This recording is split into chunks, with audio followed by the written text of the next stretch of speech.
صلی علی رسوله الکریم اما بعد فاعوذ باللہ من الشیطان الرجیم بسم اللہ الرحمن الرحیم اقرأ باسم ربک الذی خلق خلق الانسان من علق اقرأ وربک الاکرم الذی علم بالقلم علم الانسان ما لم يعلم کلا ان الانسان لیطغی ان رآہ استغنی۔ قرآن مجید کی یہ پہلی وحی تھی، یہ پہلی آیات تھیں جن سے قرآن مجید کا آغاز کیا گیا۔ یہ اگر یہ والے جو بڑے پنکھے اجازت ہو آپ لوگ کی بند کروا دوں، یہ جو ہے اچھا گرمی ہے، ٹھیک ہے، اسی لیے آپ نے ٹوپی اتاری ہے، صحیح ہے۔ رسول اللہ صلی اللہ علیہ وسلم غار حرا میں عبادت کے لیے تشریف لے جایا کرتے تھے، تو فرشتہ آیا اور آپ صلی اللہ علیہ وسلم کو اس نے زور سے پکڑ کے جھنجھوڑا اور کہا کہ اقرأ، آپ پڑھیے۔ رسول اللہ صلی اللہ علیہ وسلم نے فرمایا ما انا بقاری، میں پڑھنا نہیں جانتا۔ فرشتے نے دوبارہ آپ صلی اللہ علیہ وسلم کو زور سے پکڑ کے جھنجھوڑا، ڈھینچا زور سے دبایا اور پھر فرمایا اقرأ، پڑھیے۔ آپ صلی اللہ علیہ وسلم نے پھر دوبارہ فرمایا ما انا بقاری، میں پڑھنا نہیں جانتا۔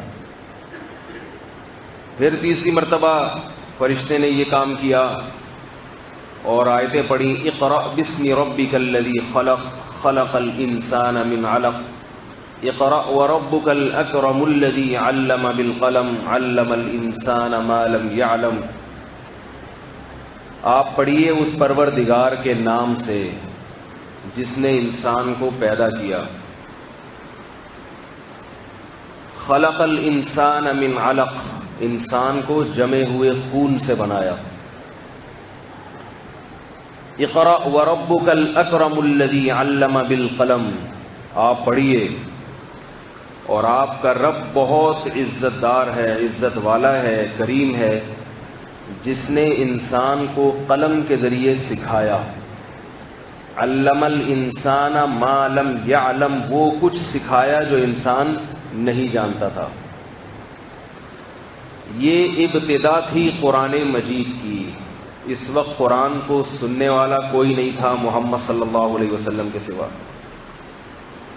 آپ صلی اللہ علیہ وسلم پر یہاں تک آیات نازل ہوئیں تو آپ گھر تشریف لائے، اپنی زوجہ حضرت خدیجہ رضی اللہ تعالی عنہا کے سامنے اس کا اظہار کیا۔ حضرت خدیجہ نے فرمایا کہ آپ غریبوں کے ساتھ اچھا سلوک کرتے ہیں، یتیموں کے سر پہ ہاتھ رکھتے ہیں، تو اللہ آپ کو ضائع نہیں کرے گا۔ یہ کوئی شیطانی کام نہیں ہو سکتا، یہ یقیناً فرشتہ ہے جو اللہ کا پیغام لے کے آپ کی طرف آیا ہے۔ انسان کی زوجہ اور بیوی جتنا کسی اس شخص کو جانتی ہے اتنا کوئی دوسرا نہیں جانتا۔ اگر آپ صلی اللہ علیہ وسلم کا کردار ذرہ برابر بھی مشکوک ہوتا، معاذ اللہ نقل کفر نباشت، تو سب سے پہلے انکار کرنے والی آپ کی زوجہ ہوتی۔ ذرہ برابر بھی اگر کچھ گڑبڑ ہوتی اس میں، سب سے پہلے ایمان لانے والی حضرت خدیجہ ہیں، سب سے پہلی۔ اور یہ اللہ نے اس امت مسلمہ کی عورتوں کو ایک امتیاز دیا ہے کہ اس امت میں ایمان قبول کرنے والوں میں پہلا نمبر مرد کا نہیں ہے بلکہ عورت کا ہے۔ اور حضرت خدیجہ نے آپ صلی اللہ علیہ وسلم کو تسلی بھی دی اور ورقہ ابن نوفل کے پاس لے کر گئیں، جو اس وقت تورات کے بہت بڑے عالم تھے، نابینا ہو چکے تھے، ان کو لے جا کے یہ پورا واقعہ سنایا۔ وہ تورات کے عالم تھے، وہ جانتے تھے کہ آخری نبی کی پیدائش ہونے والی ہے، ان کا ظہور ہونے والا ہے، اور ان کی یہ علامتیں ہیں. تو انہوں نے جب یہ آیتیں سنی انہوں نے کہا کہ بشارت دی کہ یہ وہی پیغمبر ہے جس کی اللہ نے تورات اور انجیل میں خوشخبریاں دی ہیں، یہ وہی پیغمبر ہے. اور فرمایا کہ انہیں کچھ وقت کے بعد ان کی قوم ان کے شہر سے ان کے وطن سے نکال دے گی، اور کاش میں اس وقت تک اگر زندہ ہوتا تو میں بھی ان کا ساتھ دیتا. وہ آیات تھیں دنیا میں کوئی بھی نہیں جانتا تھا کہ ایک یتیم جو پیدائشی یتیم ہو اس پر یہ تھوڑی سی آیات نازل ہوئی ہیں، اور یہ کتاب اور ان آیات کا نزول پوری دنیا میں کتنے بڑے انقلاب کا ذریعہ بن جائے گا، کتنے بڑے انقلاب کا. اور اس کا نام رکھا گیا اقرأ، پڑھیے. جس چیز کو عربی میں پڑھا جاتا ہے اس کو پڑھنے والے کو کیا کہتے ہیں؟ قاری. جو پڑھنے والا ہے اسے کیا کہتے ہیں؟ قاری. جس چیز کو پڑھا جاتا ہے اسے مقروء کہا جاتا ہے. مقروء جیسے ایک ہوتا ہے طالب، طلب کرنے والا، ایک ہوتا ہے مطلوب جس چیز کی طلب کی جائے، ایک ہوتا ہے قاصد، قصد کرنے والا، ایک ہے مقصود جس چیز کا ارادہ اور قصد کیا جائے. ایک ہے قاری پڑھنے والا اور ایک ہے مقروء جس چیز کو پڑھا جائے. اور جس چیز کو بے انتہا پڑھا جائے، بار بار پڑھا جائے، بہت زیادہ پڑھا جائے، اس کو قرآن کہا جاتا ہے عربی میں. قرآن کا مطلب کیا ہوا؟ بے تحاشا بہت زیادہ پڑھی جانے والی تحریر. اب آپ ذرا دیکھیے کہ کتاب نازل ہو رہی ہے تو اقرا کا حکم کیا مطلب؟ آگے جو چیز ہے وہ کیا ہوگی؟ مقروء، یعنی پڑھی جائے گی. اور اس کے بعد سورہ مزمل کی آیات نازل ہوئیں، اس میں اللہ نے اس کتاب کا نام تجویز کیا وَرَتِّلِ الْقُرْآنَ تَرْتِیلًا، کہ اس قرآن کو آپ تجوید کی ادائیگی کے ساتھ پڑھیے. تو نام کیا رکھ دیا اس کا؟ القرآن. حالانکہ اس وقت پڑھنے والے اکیلے محمد صلی اللہ علیہ وسلم، سننے والے بھی اکیلے محمد صلی اللہ علیہ وسلم. لیکن اللہ نے کیا بتایا کہ اس کتاب کا نام کیا ہے؟ بے انتہا پڑھی جانے والی. یہ پیش گوئی تھی، خوشخبری تھی کہ ایسی کتاب ایک امی پر نازل کر رہا ہوں. امی کہتے ہیں جو نہ لکھنا جانتا ہو نہ پڑھنا جانتا ہو. آپ بتاؤ میرے بھائی، ایک آدمی جو رائٹر نہ ہو، کسی کتاب کا مصنف نہ ہو، ABCD کا فرق نہ جانتا ہو، الف با تا سا کا فرق نہ جانتا ہو، اگر کوئی آ کے یہ پیش گوئی کرے کہ یہ ایسی کتاب لوگوں کے سامنے لانے والا ہے، یہ ایسی کتاب پبلش کرنے والا ہے کہ دنیا میں سب سے زیادہ پڑھی جائے گی، تو آپ کہیں گے اگر یہ آدمی کتاب لائے گا کوئی بھی نہیں پڑھے گا، اس کو کوئی بھی نہیں پڑھے گا. کیونکہ کتاب لکھنے کے لیے، کتاب لانے کے لیے اور لوگوں میں اس کو مقبول کرانے کے لیے بہترین ادیب ہونا چاہیے آپ کو.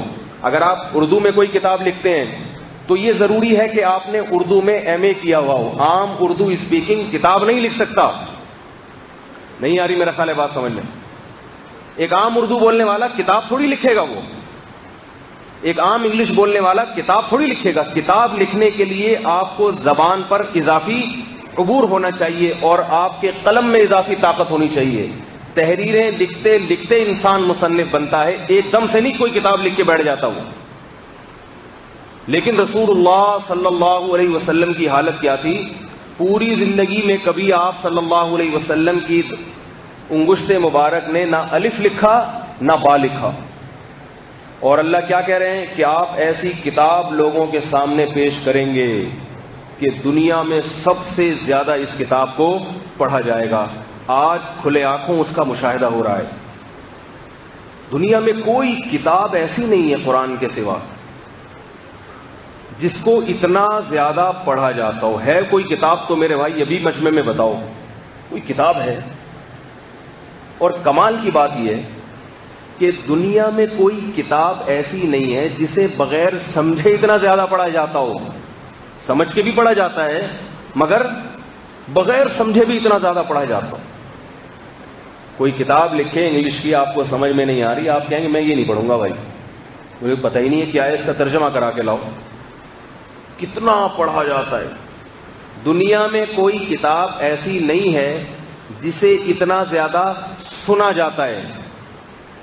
حرم میں جا کے دیکھو، لاکھوں لوگ گول دائرے میں کھڑے ہیں. آج بھی، آج کی تراویح میں بھی ہوگا، لاکھوں لوگ، گننا شروع کرو تو گن ہی نہیں سکتے.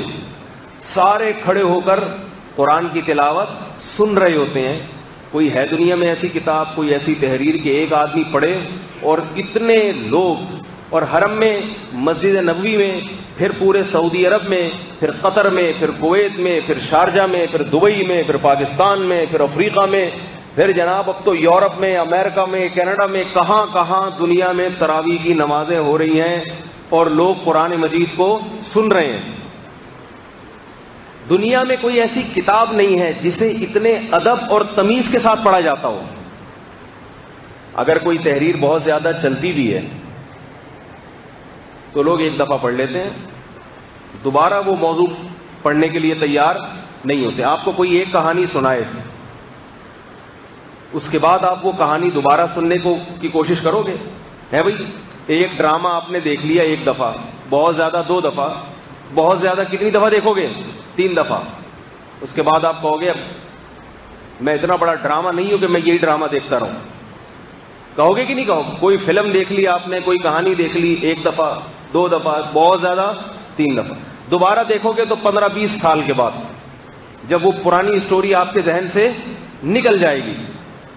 حالانکہ اس کو کتنا خوبصورت طریقے سے یہ جو اداکار اور یہ جو ہوتے ہیں فلمیں اور ڈرامے بنانے والے، یہ تو بڑی محنت کرتے ہیں بنانے میں، بڑی محنت کرتے ہیں. لیکن قرآن نے جو واقعات بیان کیے، یوسف علیہ السلام کا، موسیٰ علیہ السلام کا، قوم عاد، قوم سمود، یہ تاریخی واقعات، اسے نہ پڑھتے پڑھتے تھکتا ہے انسان اور نہ سنتے سنتے تھکتا ہے. امام حرم نے جب سورہ طٰہٰ پڑھی نا مسجد حرام میں، شیخ سدیس تھے، سورہ طٰہٰ میں اللہ نے حضرت موسیٰ علیہ السلام کا واقعہ بیان کیا ہے. اللہ کی قسم اتنا لطف آ رہا تھا، اتنا مزہ آ رہا تھا، ایسے لگ رہا تھا جیسے پہلی مرتبہ حضرت موسیٰ علیہ السلام کا واقعہ سن رہے ہیں. حالانکہ ہزاروں سینکڑوں مرتبہ سن بھی چکے ہیں، پڑھ بھی چکے ہیں قرآن مجید میں. ہر مرتبہ ایک نیا لطف ہے، ہر مرتبہ ایک نیا مزہ ہے. آیتوں کی لڑی ایسے خوبصورت انداز سے اس کو جوڑا گیا ہے. اور کون ہے جوڑنے والا، کون ہے پیش کرنے والا؟ ما تخطہ بیمینک. مشرکین مکہ عجیب عجیب الزام لگایا کرتے تھے نبی صلی اللہ علیہ وسلم پر، کیونکہ اگر وہ یہ مان لیتے کہ یہ اللہ کا کلام ہے، یہ مان لیتے کہ یہ اللہ کا کلام ہے، تو سارا اختلاف ختم ہو جاتا. اگر آج امریکہ والے مان لیں کہ یہ قرآن کس کا کلام ہے؟ اللہ کا، تو ہمارا ان سے اختلاف ہر موضوع پر ختم. بھائی جب اللہ کی بات ہے تو پھر جو بنانے والا ہے، جو گاڈ ہے، جو خدا ہے، جو رب ہے، اس کے قانون کے آگے کسی کا قانون چل سکتا ہے؟ پھر اس نے جو اس میں قوانین بیان کر دیے، تو بتاؤ اس قانون کے مقابلے میں کسی قانون کی کوئی ویلیو رہ جاتی ہے کیا؟ پھر تو وہ زنا کو بھی حرام قرار دیں گے، پھر تو وہ شراب پہ بھی پابندی لگائیں گے، پھر تو وہ اپنے بینکوں سے سود کو ختم کریں گے. وہ سارے کام کریں گے جو مسلمان علماء کہتے ہیں، سارے کام کریں گے. گڑبڑ کہاں سے شروع ہو رہی ہے؟ وہ یہ کہتے ہیں کہ یہ خدا کا کلام نہیں ہے، محمد صلی اللہ علیہ وسلم کا اپنا بنایا ہوا کلام ہے. سارا مسئلہ. اور ہم کیا کہتے ہیں؟ یہ کس کا کلام ہے؟ اللہ کا. تبھی ہم اس میں کوئی حکم آ جائے تو اس کے سامنے سر جھکا دیتے ہیں. اب کوئی آدمی شراب پیتا ہے، اگر وہ امریکہ میں شراب پیے گا، اسے کہا جائے کہ یہ غلط ہے، حرام ہے، تو وہ تسلیم نہیں کرے گا. وہ کہے گا بھئی گورنمنٹ کی طرف سے اجازت ہے ان شرائط کے ساتھ. سمجھ رہے ہیں کہ کوئی کافر اگر پیتا ہے شراب. لیکن ہمارے ملک میں اگر کوئی شراب پیے تو ہم اسے کیا دلیل دیتے ہیں؟ بھئی شراب کو اللہ نے قرآن مجید میں حرام قرار دیا ہے. اب اگر وہ مسلمان ہوگا تو یہ بات مان لے گا کہ یہ حرام ہے، پھر وہ حکومت کا یا گورنمنٹ کا حوالہ نہیں دے گا، مانے گا کہ یہ حرام ہے، غلط ہے.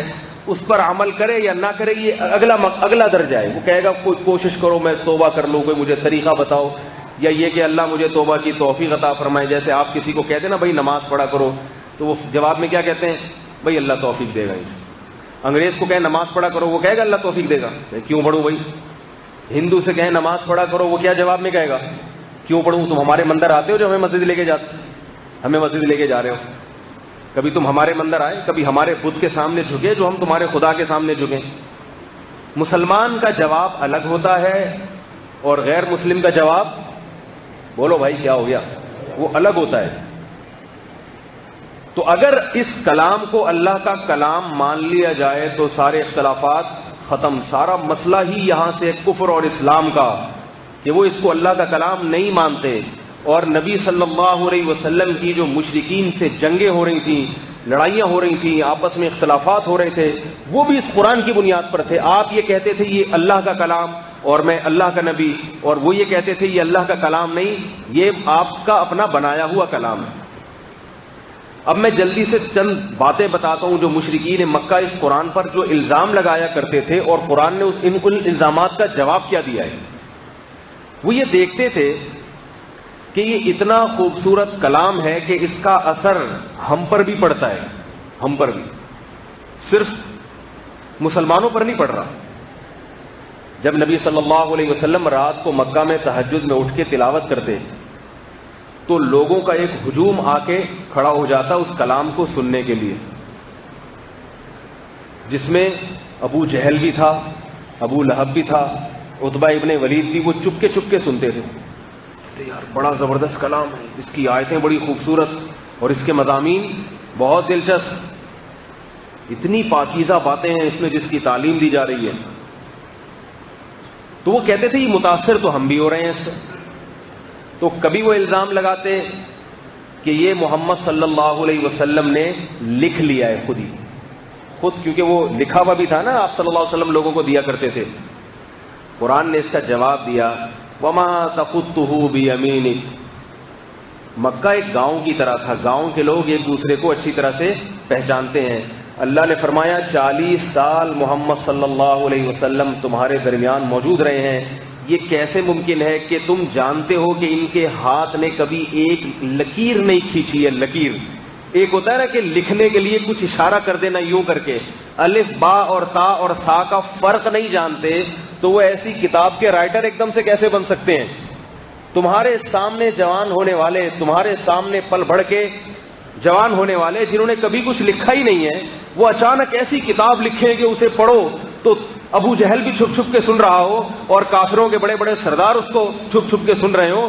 اور حضرت عمر ابن خطاب جیسا سخت دل انسان جب ایک دفعہ چند آیتیں سنتا ہے سورہ مریم کی, اور نبی صلی اللہ علیہ وسلم کو قتل کرنے کے ارادے سے نکلنے والے جب چند آیتیں سنتے ہیں تو دل ایسا پگھل جاتا ہے کہ جو قتل کرنے کا ارادہ کرنے والا ہے وہ نبی کے ہاتھ میں کلمہ پڑھنے کا ارادہ کر لیتا ہے. ایسا کلام. پھر وہ یہ کہتے تھے جب قرآن نے یہ جواب دیا کہ انہوں نے تو کبھی کچھ لکھا ہی نہیں ہے, تو پھر وہ کہتے تھے کہ اصل میں یہ ساحر ہے, ساحر, جادوگر. جادوگر بعض دفعہ ایسا کلام کرتے ہیں, کوئی ایسے منتر پڑھتے ہیں کہ سامنے والا کیا ہو جاتا ہے, ایک دم بے ہوش. سامنے وہ دیکھتے تھے نا کہ یہ گردنیں کٹانے کے لیے لوگ تیار ہو رہے ہیں, ابو بکر ہیں, عمر ہیں, حضرت علی ہیں. یہ کلام سنتے ہیں اور ایسا ان کے ہاتھ پہ ایمان لاتے ہیں کہ وطن چھوڑنے کے لیے تیار, مال قربان کرنے کے لیے تیار. عورتیں بھی ایمان لا رہی ہیں, عورتیں بھی ایمان لا رہی ہیں, گردنیں کٹوا رہی ہیں, اور کس طرح سے ان پہ ظلم ہو رہا ہے. تو وہ پھر یہ جواب میں دیتے تھے کہ یہ کیا ہے, ساحر, ساحر, جادوگر. یہ منتر ہے جادو کے. جادو کے منتر ہوتے ہیں نا, پنڈت جی دیکھا ہوگا ہندوستان میں, وہ ہلڑ بیٹھ کے پڑھ رہے ہوتے ہیں, پھر بندہ ایک دم کلٹی ہو جاتا ہے. آپ نے دیکھا ہوگا, یوٹیوب پہ کبھی دیکھ لیں, جادو میں یوں کرتا ہے. ادھر بھی آپ جائیں, بنگالی بابا بیٹھے ہوئے ہوں گے کہیں, اور سنگ دل محبوب آپ کے قدموں میں.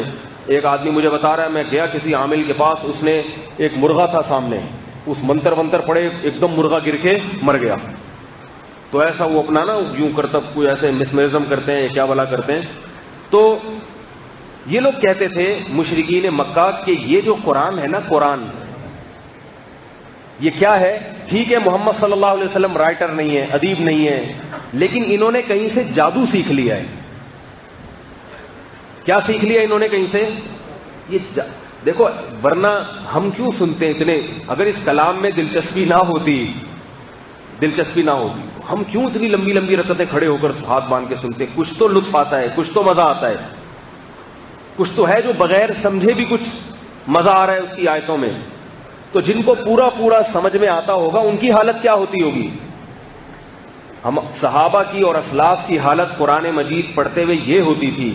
حضرت اکرمہ رضی اللہ تعالی عنہ کا مشہور واقعہ، جو تابعی ہیں حضرت اکرمہ، وہ جب قرآن مجید کو اپنے ہاتھ میں لیتے اور تلاوت شروع کرتے، پہلے اپنے آنکھوں سے لگا کے کہتے ھذا کلام ربی ھذا عہد و منشور ربی عز وجل، یہ کسی انسان کا کلام نہیں ہے، یہ میرے رب کا کلام ہے جس میں اس رب نے مجھے کچھ احکامات دیے ہیں. اور پھر اتنا روتے، بعض دفعہ روتے روتے بے ہوش ہو جاتے. حضرت عمر رضی اللہ تعالی عنہ جن کی زبان میں قرآن نازل ہوا ہے، جب قرآن مجید کی تلاوت کرتے فجر کی نماز میں، فجر کی تلاوت چونکہ لمبی ہوتی ہے تو تاریخ کی کتابوں میں، احادیث میں ہے کہ حضرت عمر رضی اللہ تعالی عنہ جب اس کی تلاوت کرتے بعض دفعہ اتنا روتے کہ زمین پہ گر جاتے، امامت کے دوران زمین پہ گر جایا کرتے تھے. اور وہ لوگ جو نماز پڑھتے تھے فجر کی اول وقت میں شروع کر کے، جب سورج غروب ہونے والا ہوتا تھا، سورج طلوع ہونے والا ہوتا، اس وقت ان کی نماز ختم ہوتی تھی. اتنی لمبی لمبی تلاوت، اتنی لمبی. حضرت عثمان رضی اللہ تعالی عنہ نے ایک رات میں حجر اسود کے سامنے صرف ایک رکعت میں، وتر کی تیسری رکعت میں قرآن مجید کا ختم کیا ہے پورا، ایک رکعت میں. تو کچھ مزہ آ رہا ہوگا نا، ورنہ اگر دل نہ لگے انسان کا تو وہ اتنی تلاوت نہیں کر سکتا. تو وہ یہ کہا کرتے تھے کہ یہ کیا ہے؟ جادوگر، اس نے کچھ جادو کے منتر یاد کیے ہوئے ہیں اور یہ پڑھتے ہیں اور لوگوں پر اثر ہونا شروع ہو جاتا ہے. قرآن مجید نے کہا وما هو بقول الساحر قلیلا ما تتذکرون، یہ کسی جادوگر کا کلام نہیں ہے، بہت تھوڑا غور و فکر کرتے ہو. تھوڑا سا بھی اگر غور کر لیتے تو اس قرآن کے جو مضامین ہیں، اس کی تعلیم ہے، اور اس کو پڑھنے والا نہ یہ اس کی تعلیم تمہیں بتائے گی کہ یہ کوئی منتر ہے، اور نہ اس کو پڑھنے والے کے حالات تمہیں بتائیں گے کہ یہ کیا ہے، کوئی جادوگر ہے. جادوگروں کے حالات ایسے نہیں ہوتے جیسے محمد صلی اللہ علیہ وسلم کے حالات ہیں. جادوگر میلے کچیلے گندے ہوتے ہیں، پلید ہوتے ہیں. محمد صلی اللہ علیہ وسلم انتہائی پاکیزہ اور صاف، پوری دنیا کو صفائی کا پیغام محمد صلی اللہ علیہ وسلم نے دیا. اس کا انگریز بھی اعتراف کرتے ہیں. کثرت سے مسواک کا استعمال، جسم کی طہارت کا، کپڑوں کی طہارت کا. اور آپ کبھی جادوگروں کو جا کے دیکھو، اتنی بدبو آئے گی، اتنی بدبو کہ آپ کا دماغ سڑنا شروع ہو جائے گا. میں اکثر ایک واقعہ بتاتا ہوں نا. ایک صاحب کہتے ہیں میں لانڈھی میں کسی جادوگر کے پاس گیا، 2 جادوگروں میں پھڈا ہو گیا، 2 عامل بیٹھے ہوئے تھے، ان میں پھڈا ہو گیا. اب جب انسان کا جھگڑا ہوتا ہے نا تو اپنی اوقات ظاہر کر دیتا ہے، اوقات. تو وہ جھگڑا ہوا تو وہ دوسرے کو نیچا دکھانے کے لیے ایک جادوگر کہہ رہے کہ ابے تو کتنا گوں کھاتا ہوگا، میں اتنے کلو کھا جاتا ہوں، تو کتنا کھا جاتا ہے. یار میں نے کہا یہ کیا بھائی، یہ گوں بھی کھاتے ہیں؟ تو پتہ چلا کہ واقعی یہ گوں بھی کھا جاتے ہیں، اتنے گندے ہوتے ہیں. کیونکہ یہ غلط گندے اعمال ہوتے ہیں، ان کے لیے گندا رہنا پڑتا ہے. اور جادو کے جو منتر ہوتے ہیں اس میں کوئی پاکیزہ تعلیمات نہیں ہوتی. قرآن مجید کی آپ تعلیمات اٹھا کے دیکھیں، الحمدللہ رب العالمین، تمام تعریفیں اس اللہ کے لیے ہیں جو تمام جہانوں کا پالنے والا ہے. الرحمن، بڑا مہربان ہے. الرحیم، نہایت رحم کرنے والا ہے. مالکی یوم الدین، روز جزا کا مالک ہے. ایاک نعبد، اے اللہ ہم تیری ہی عبادت کرتے ہیں. وایاک نستعین، ہم تجھی سے مدد طلب کرتے ہیں. اہدنا الصراط المستقیم، اے اللہ ہمیں سیدھے راستے پہ چلانا. صراط الذین انعمت علیہم، ان لوگوں کے راستے پر جن پر تیرا انعام ہوا. غیر المغضوب علیہم ولا الضالین، ان کے راستے پر نہیں جن پر تیرا غضب ہوا، یہ وہ سیدھے راستے سے بھٹک گئے. الف لام میم، ذالک الکتاب لا ریب فیہ، یہ کتاب ہے، اس کے اللہ کی طرف سے ہونے میں کوئی شبہ نہیں ہے، تردد نہیں ہے. ھدی للمتقین، جو تقوی اختیار کرنا چاہیں گے ان کو اس کتاب سے سیدھا راستہ ملے گا. الذین یؤمنون بالغیب، یہ وہ لوگ ہیں جو ہماری باتوں پر بن دیکھے ایمان لاتے ہیں، یقیمون الصلاۃ، نماز کو قائم کرتے ہیں، ومما رزقناہم ینفقون، اور جو رزق ہم نے ان کو دیا ہے اس میں سے اللہ کی راہ میں خرچ کرتے رہتے ہیں، والذین یؤمنون بما انزل الیک، یہ ان کتابوں پر بھی ایمان لاتے ہیں جو ہم سے پہلے نازل ہوئی، یہ مانتے ہیں کہ اللہ نے اپنے بندوں کی ہدایت کے لیے ہم سے پہلے بھی کتابیں نازل کی ہیں، وما انزل من قبلک، ما انزل الیک، جو ہم نے آپ پر کتاب نازل کی اس پر بھی ایمان لاتے ہیں اور آپ سے پہلی کتابوں پر بھی ایمان لاتے ہیں، وما انزل من قبلک وبالآخرۃ هم یوقنون، اور ان کو یقین ہے کہ مرنے کے بعد دوبارہ زندگی ملے گی، اس میں اللہ کی طرف سے حساب و کتاب ہوگا، اچھے برے کا فیصلہ اللہ کی طرف سے کیا جائے گا، وبالآخرۃ هم یوقنون اولئک علی ھدی من ربہم واولئک هم المفلحون، اشارہ کر کے کہا جا رہا ہے یہی لوگ ہیں جو اپنے رب کی طرف سے سیدھے راستے پر ہیں، یہی لوگ ہیں جو حقیقی معنوں میں کامیاب ہیں۔ دنیا کا کوئی ایسا جادو دکھاؤ جس میں اتنی خوبصورت تعلیمات دی گئی ہوں، وَقَضَىٰ رَبُّكَ أَلَّا تَعْبُدُوا إِلَّا إِيَّاهُ وَبِالْوَالِدَيْنِ إِحْسَانًا، تیرے رب نے فیصلہ کر دیا ہے کہ عبادت صرف اللہ کی ہوگی اور ماں باپ کے ساتھ اچھا سلوک ہوگا۔ اما یبلغن عندک الکبر احدہما، اگر تیرے ماں باپ میں سے دونوں بوڑھے ہو جائیں یا دونوں میں سے ایک بوڑھا ہو جائے، فلا تقل لہما اف، تو ان کے سامنے تجھے اف کرنے کی اجازت نہیں ہے، واخفض لہما جناح الذل من کوئی منتر دیکھا آپ نے کوئی ایسا ہے بھائی؟ جاؤ کسی بھی جادوگر کے پاس چلے جاؤ، اس کا کلام سنو، اس کا ترجمہ کرواؤ، اس کا کہیں ایسا ترجمہ نہیں نکلے گا۔ وَاخْفِضْ لَهُمَا جَنَاحَ الذُّلِّ مِنَ الرَّحْمَةِ، رحمت سے اپنے بازوؤں کو ماں باپ کے سامنے جھکا کے رکھو، وَلَا تَنْهَرْهُمَا، انہیں جھڑکو نہیں کسی بات پر، جھڑکو نہیں ان کو، ایسے ان کے ساتھ رویہ نہ رکھو جیسے تم باس ہو اور وہ تمہارے جو ہے نا ملازم ہیں، اس طرح سے ان کو جھڑکو نہیں کسی بات پر۔ اور کیا ہے، وَقُلْ رَبِّ ارْحَمْهُمَا كَمَا رَبَّيَانِي صَغِيرًا، اتنا کافی نہیں ہے، ان کے لیے دعائیں مانگا کرو، اے ہمارے رب جیسے انہوں نے بچپن میں ہم پر انعام اور احسان کیا، اے اللہ تو اسی طرح ان پر رحم کر جیسے انہوں نے بچپن میں ہم پر انعام کیا۔ ربکم اعلم بما فی نفوسکم، اللہ تمہارے دلوں کے بھیدوں کو خوب جانتا ہے۔ ان تکونوا صالحین، اگر تم نیک بننے کی کوشش کرو گے، فإنہ کان للأوابین غفورا، اور پھر تم سے والدین کے حقوق میں کبھی کوتاہی ہو گئی تو اللہ توبہ کرنے والوں کے لیے غفور اور رحیم ہے۔ وآت ذی القربى حقہ والمسکین وابن السبیل ولا تبذر تبذیرا، اور جو رشتہ دار ہیں تمہارے ان کو بھی ان کا حق دیا کرو، خونی رشتوں کا خیال کیا کرو، جس سے تمہارا خونی رشتہ ہے اس سے جوڑنے کی کوشش کرو، اس پہ خرچ کیا کرو، اور معاشرے میں کوئی مسکین نظر آئے، غریب نظر آئے تو اس کا خیال کیا کرو۔ وابن السبیل، کوئی بھولا بھٹکا مسافر ہو، اس کے پاس ٹھکانہ نہ ہو، اس کو ٹھکانہ دے دیا کرو۔ ولا تبذر تبذیرا، لیکن اتنا خرچ نہ کرو کہ کل خود دوسروں سے بھیک مانگنا شروع کر دو، اپنی آمدن دیکھ کر، اپنی اوقات دیکھ کر اس آمدن کے اندر خرچ کیا کرو۔ تو یہ کیسی خوبصورت تعلیم، ولا تقربوا مال الیتیم الا بالتی ہی احسن، جس بچے کا بچپن میں باپ مر جائے اور اس بچے کو اپنی جائیداد کی حفاظت کا نہ پتا ہو، نہ جائیداد کا پتا ہو، تو اس بچے کی کمزوری سے فائدہ اٹھا کے اس کی وراثت کا مال نہ کھایا کرو۔ ان الذین یأکلون اموال الیتامی ظلما انما یأکلون فی بطونہم نارا، میں 7ویں آسمان پہ بیٹھ کے تمہارا رب یہ آیتیں نازل کر رہا ہوں کہ جس بچے کا باپ بچپن میں مر گیا اور وہ بچہ نہیں جانتا میری جائیداد کیا ہے، اور کسی شخص نے، اس کے بھائی نے، اس کے چاچا نے، اس کے رشتہ دار نے یا کسی اور شخص نے اس بچے کی کمزوری سے فائدہ اٹھا کے اس کی وراثت میں جتنے لقمے کھائے، تو اللہ آسمان سے یہ اعلان کر رہا ہے وہ یہ گن کے کھائے لقمے، اس لیے کہ وہ لقمے نہیں کھا رہا، وہ آگ کے انگارے ہیں جو اپنے پیٹ میں ڈال رہا ہے۔ بتاؤ یہ کلام کسی جادوگر کا ہو سکتا ہے؟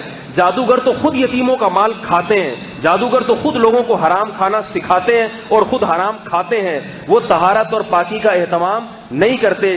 ولا تقتلوا اولادکم خشیۃ املاق، اپنی اولاد کو غربت کے خوف سے قتل مت کرو۔ نحن نرزقہم وإیاکم، ہم ہیں جو ان کو بھی رزق دیتے ہیں اور تمہیں بھی رزق دیتے ہیں۔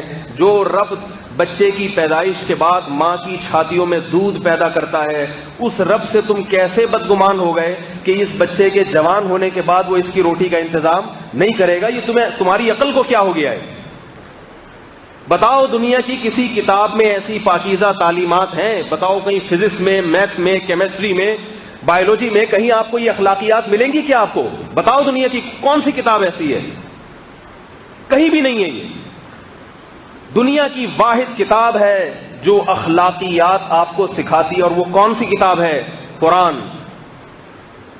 باقی دنیا میں کسی کے پاس سرے سے تعلیمات ہیں ہی نہیں، تبھی وہ درندے بن چکے ہیں، جانور بن چکے ہیں، تعلیمات ہی نہیں ہے۔ اور فرمایا وَأَوْفُوا بِالْعَهْدِ، جب کسی سے معاہدہ کرو، ایگریمنٹ کرو، تو اس معاہدے کو پورا کیا کرو، زبان دے کے پھر نہ جایا کرو۔ آج کتنے لوگ ہیں، میں دیکھتا ہوں اسٹیٹ ایجنٹوں کو، ادھر سے جناب ایڈوانس لے لیا پلاٹ کا اور معاہدہ کر لیا کہ یہ پلاٹ میں نے آپ کو بیچ دیا، ایگریمنٹ ہو گیا، ادھر دوسرا اگر کسٹمر ملا نا جو اس سے زیادہ مہنگا خرید رہا ہے تو پہلے والے کو بیوقوف بنا دی۔ ایسے ہوتا ہے، اسٹیٹ ایجنٹ بہت کرتے ہیں، اس کو بلاتے ہیں پہلے والے کو، بولتے ہیں اصل میں یہ جو پلاٹ ہے نا اس میں کچھ خرابی ہے، فائلوں میں گڑبڑ ہے، ہم نے آپ کو پہلے بتایا نہیں تھا۔ اصل مقصد کیا ہوتا ہے کہ اس سے اچھا مرغا پھنس گیا ہوتا ہے، منگنیاں ہو جاتی ہیں، رشتے طے ہو جاتے ہیں، لڑکی والوں سے ہاں کر دی، اب آپ کو اس سے خوبصورت لڑکی نظر آ گئی کوئی، تو آپ کی ماں کا ارادہ بھی بدل گیا، باپ کا ارادہ بھی بدل گیا، آپ کا ارادہ بھی بدل گیا، پھر آپ جس سے پہلی منگنی ہوئی ہے نا، ایگریمنٹ ہوا ہے، اسے کیا کرتے ہیں؟ بھئی ہمیں اطمینان نہیں ہے، ہمارا استخارہ نہیں نکل رہا، پہلے اطمینان تھا مگر یہ فالٹ نکل آیا۔ یہ ہے زبان دے کے پھر جانا، مفاد پرستی۔ جس آدمی کی زبان نہیں ہے وہ انسان نہیں ہے، وہ گدھا ہے، گدھا۔ اللہ قرآن میں فرمایا اوفوا بالعہد، جب ایک ایگریمنٹ کر لیا، انسان ہو، انسان بن کے دکھاؤ، تو اس معاہدے کو پورا کر کے دکھاؤ۔ یہ کس کی تعلیم ہے؟ بولو بھائی، یہ قرآن کی، یہ کسی جادوگر کی تعلیم ہو سکتی ہے کیا؟ آج اسی تعلیم پر عمل نہیں ہے، تبھی زبانیں دے دے کے مکر جاتے ہیں۔ جہاں اپنا مفاد نظر آیا وہاں یہ دیکھتے ہی نہیں ہے کہ میں نے پہلے کیا معاہدہ کیا تھا، کیا ایگریمنٹ کیا تھا، کیا تھا، بس جہاں فائدہ نظر آ رہا ہے، مفاد نظر آ رہا ہے، وہاں جا رہے ہیں۔ اور کیا فرمایا؟ وزنوا بالقسطاس المستقیم۔ انہی آیات میں جب تولو تو جیسے پیسے لیتے ہوئے پورے گن کے لیتے ہو، اور اس میں تمہیں کوئی ڈنڈی مارے تو تمہیں پسند نہیں ہے، تو ایسے ہی بالقسطاس المستقیم خوب اچھی طرح ناپ تول کے اس کی چیز اس کے حوالے کیا کرو، اس میں گڑبڑ نہ کیا کرو۔ آج کتنے تاجر ہیں جنہوں نے باٹ میں تبدیلی کی ہوئی ہے، 1 کلو کا بٹا 1 کلو کا نہیں ہے، وہ اس سے کم کا ہوتا ہے، جھوٹ بول رہے ہیں۔ قرآن شعیب علیہ السلام کی قوم کے واقعات سناتا ہے۔ شعیب علیہ السلام کی قوم میں یہی تو مرض تھا، لیتے تھے گن گن کے اور دیتے تھے، اس میں ڈنڈی مارتے تھے۔ شعیب علیہ السلام نے اپنی قوم کو کیا فرمایا کہ اے میری قوم انی اراکم بخیر، تم قحط زدہ لوگ تھوڑی ہو کہ تمہیں کھانے کو روٹی نہیں مل رہی۔ ایک آدمی کو کئی دن سے بھوکا ہو، وہ اگر چوری کر کے روٹی کھا لے تو سمجھ میں آتا ہے بیچارہ برداشت سے باہر ہو گیا۔ تم تو صبح شام کھانے پینے والے لوگ ہو، تم کیوں گاہکوں کو بیوقوف بنا کے ان کی جیب سے مال ہتھیاتے ہو؟ آج بھی یہی حال ہے، آج بھی تاجر سچ بول کے مال بیچنے کے لیے تیار نہیں ہے۔ وہ کہتا ہے کہ میں سچ بولوں گا تو میں کھاؤں گا کہاں سے، حالانکہ نہ بارشیں آسمان سے رکی ہیں اور نہ قحط پڑا ہوا ہے، لیکن حرام کھانے کا چسکا ہے۔ اور جب کوئی اس کو بیوقوف بناتا ہے پھر اس کو غصہ آ جاتا ہے، پھر اس کو غصہ آتا ہے کہ دکاندار نے مجھے دھوکہ کیوں دیا۔ بھائی جیسے تو کسی کو دھوکہ دینے کو حلال سمجھتا ہے تو کوئی اور دکاندار بھی تجھے دھوکہ دینے کو حلال سمجھتا ہے، پھر تجھے اس پر غصہ کیوں آتا ہے؟ تو یہ قرآن کے مضامین ہیں، وزنوا بالقسطاس المستقیم، کہ جب وزن کرو تو کیا کرو؟ پورا پورا برابر۔ اور لا تجعل مع اللہ الہا آخر، لا تجعل مع اللہ الہا آخر۔ ساری دنیا میں جتنی قومیں ہیں، کوئی سورج کی پوجا کر رہا ہے، کوئی چاند کی پرستش کر رہا ہے، کوئی اپنے ہاتھوں سے تراشے ہوئے بتوں کے سامنے جھک رہا ہے، کوئی قبر میں مردوں کے سامنے سجدے کر رہا ہے جا کے.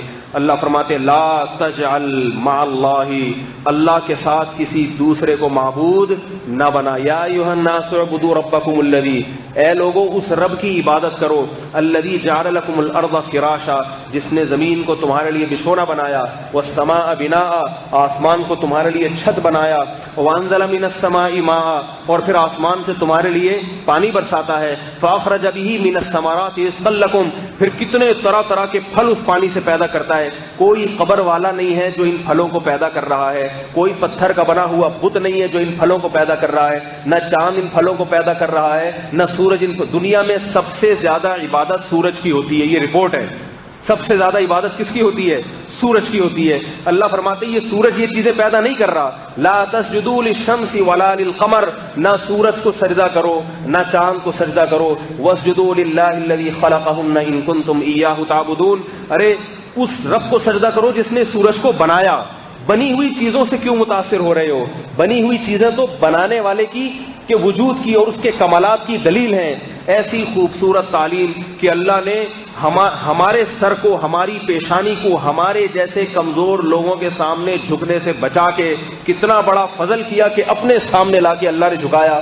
میں کہتا ہوں خدا کی قسم، اللہ کی قسم، مسلمان پر اللہ کا سب سے بڑا احسان یہ ہے، سب سے بڑا احسان. اگر کوئی کہتا ہے نا کہ امریکہ والے خوش قسمت ہیں، ہندوستان والے خوش قسمت ہیں، جاپان والے خوش قسمت ہیں کیونکہ ان کے پاس کھانے کو روٹی ہم سے زیادہ اچھی ہے، ان کی صحتیں ہم سے زیادہ اچھی ہیں، ان کی ٹرینیں ہم سے زیادہ اچھی ہیں، وہ خلاؤں میں ہم سے اچھا سفر کرتے ہیں، اللہ کی قسم جھوٹ بولتا ہے.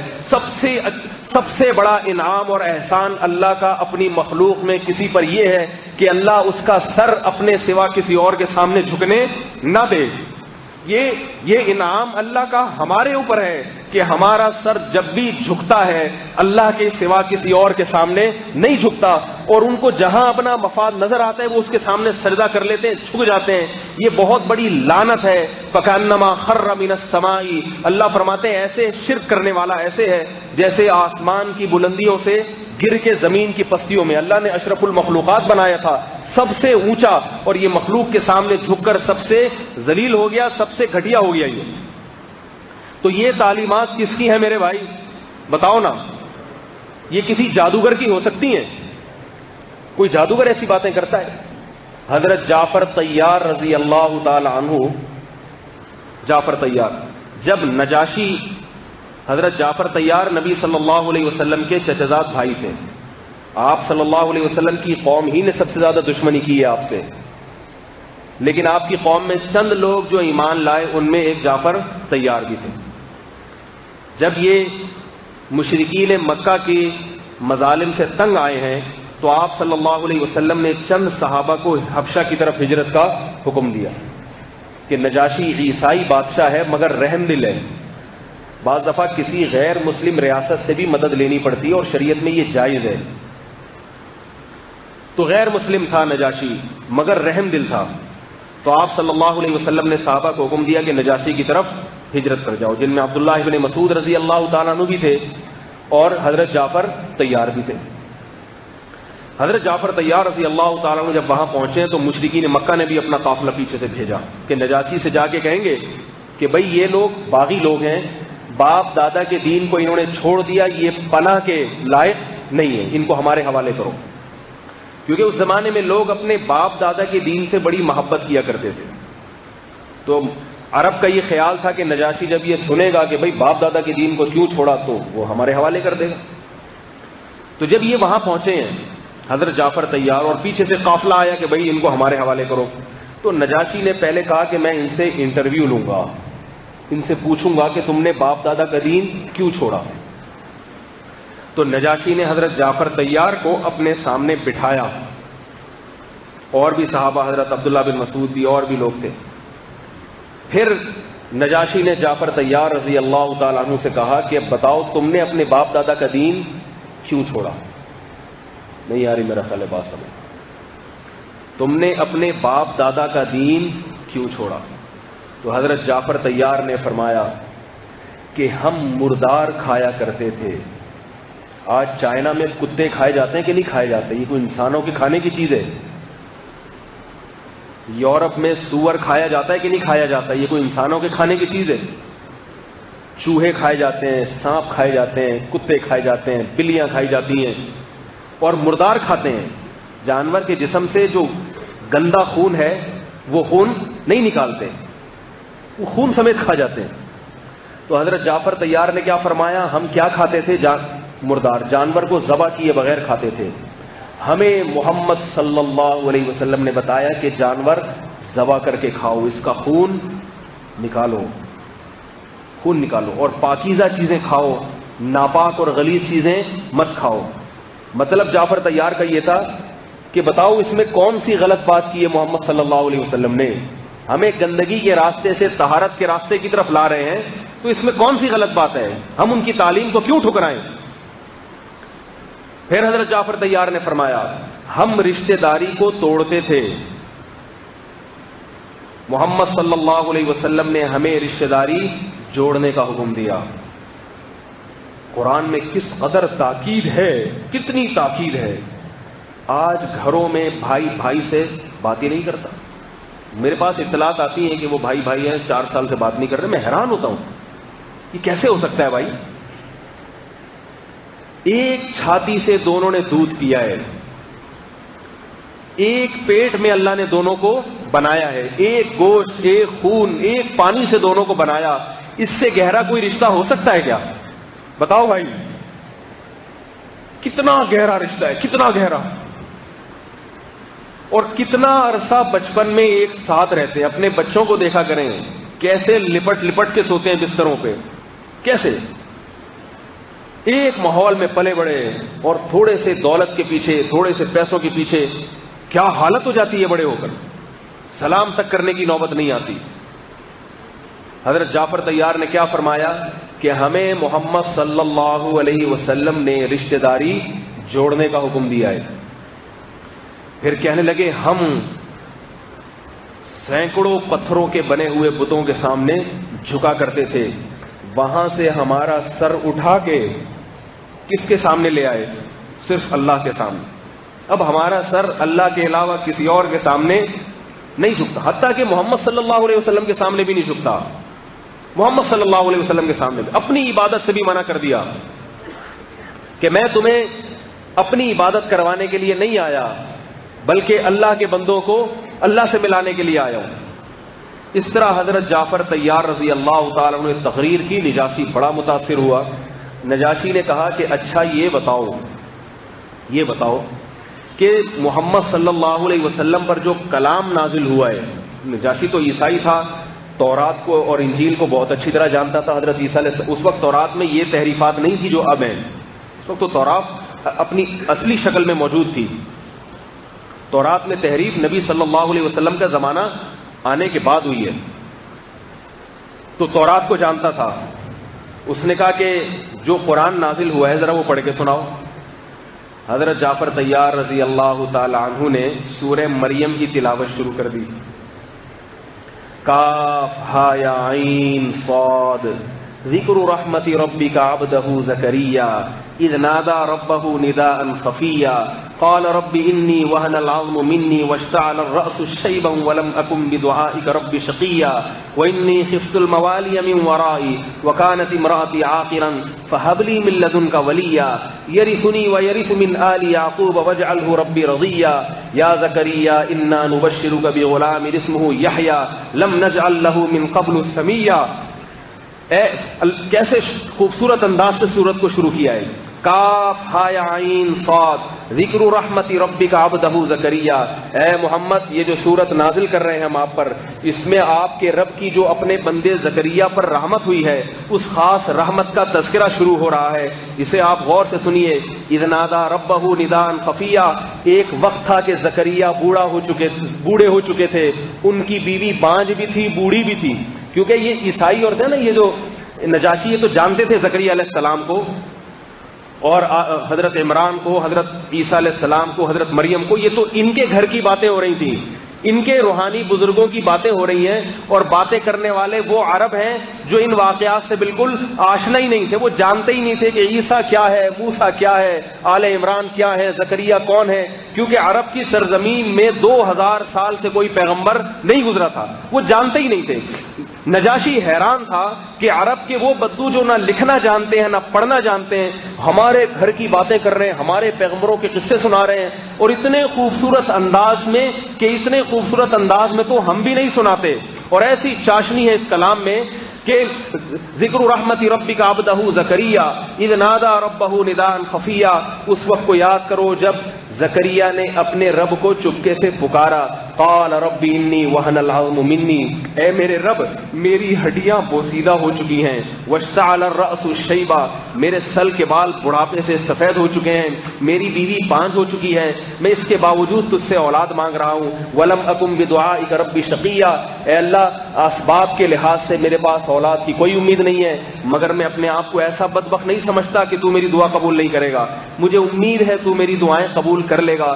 دعائیں مانگ رہے ہیں، اللہ فرماتے ہیں ہم نے فرشتہ بھیجا اور اس نے وہی کی، یا زکریا انا نبشرک بغلام، اے زکریا ہم تجھے ایک لڑکے کی خوشخبری سناتے ہیں، اسمہ یحییٰ، اس کا نام بتاتے ہیں کہ یحییٰ اس کا نام ہوگا، لم نجعل لہ من قبل سمیہ، اس نام کا آج سے پہلے کوئی شخص نہیں گزرا۔ تو حضرت زکریا فوراً حیران ہو کے اللہ سے باتیں شروع کر رہے ہیں، قال ربی انا یکون لی غلام، اے اللہ میرے اولاد کیسے ہو جائے گی؟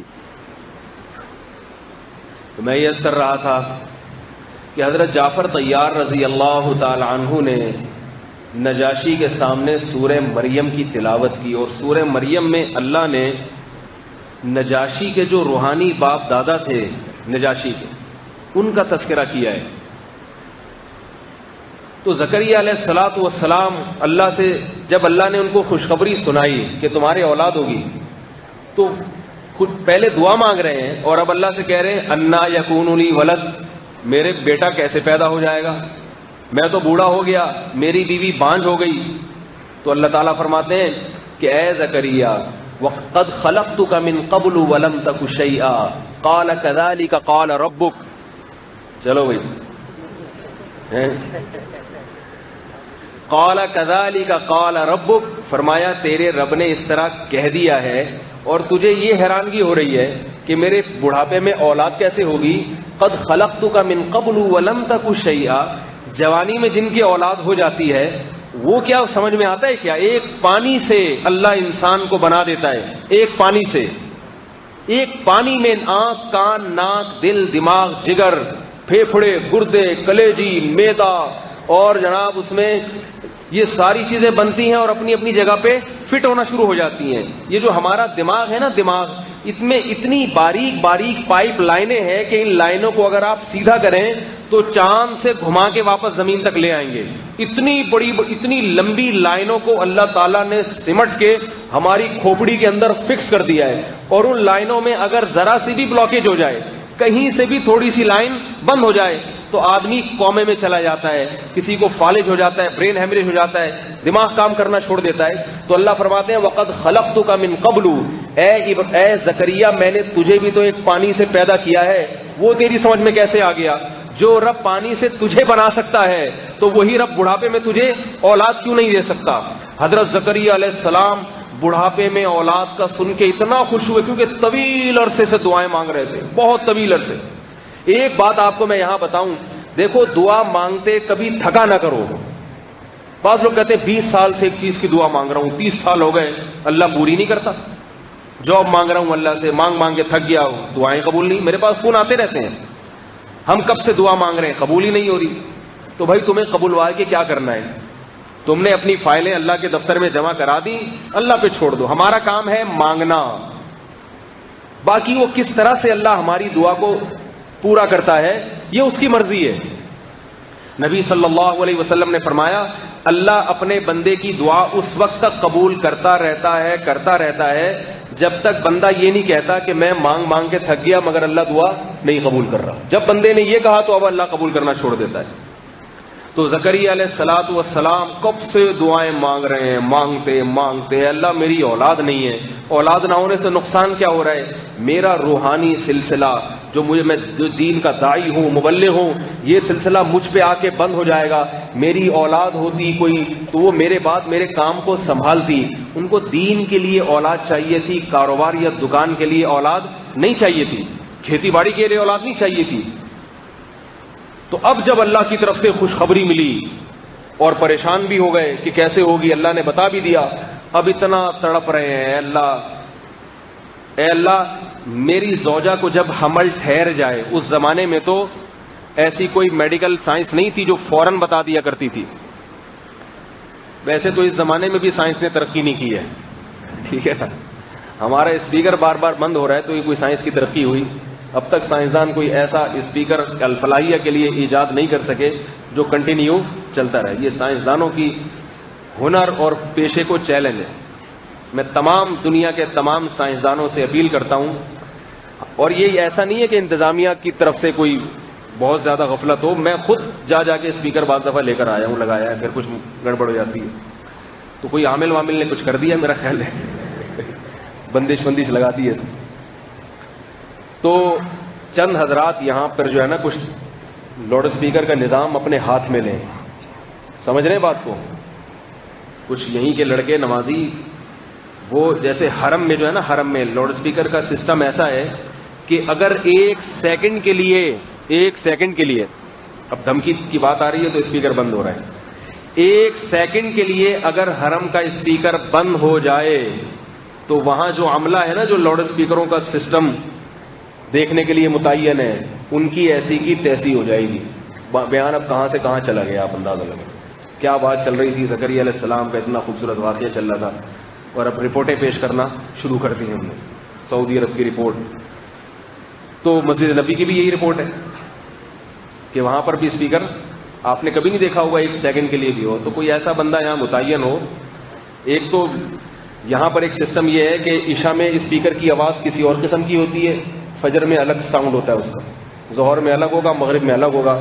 جو بھی آتا ہے کوئی نہ کوئی اپنے حساب سے بٹن اس کا گھما کے چلا جاتا ہے.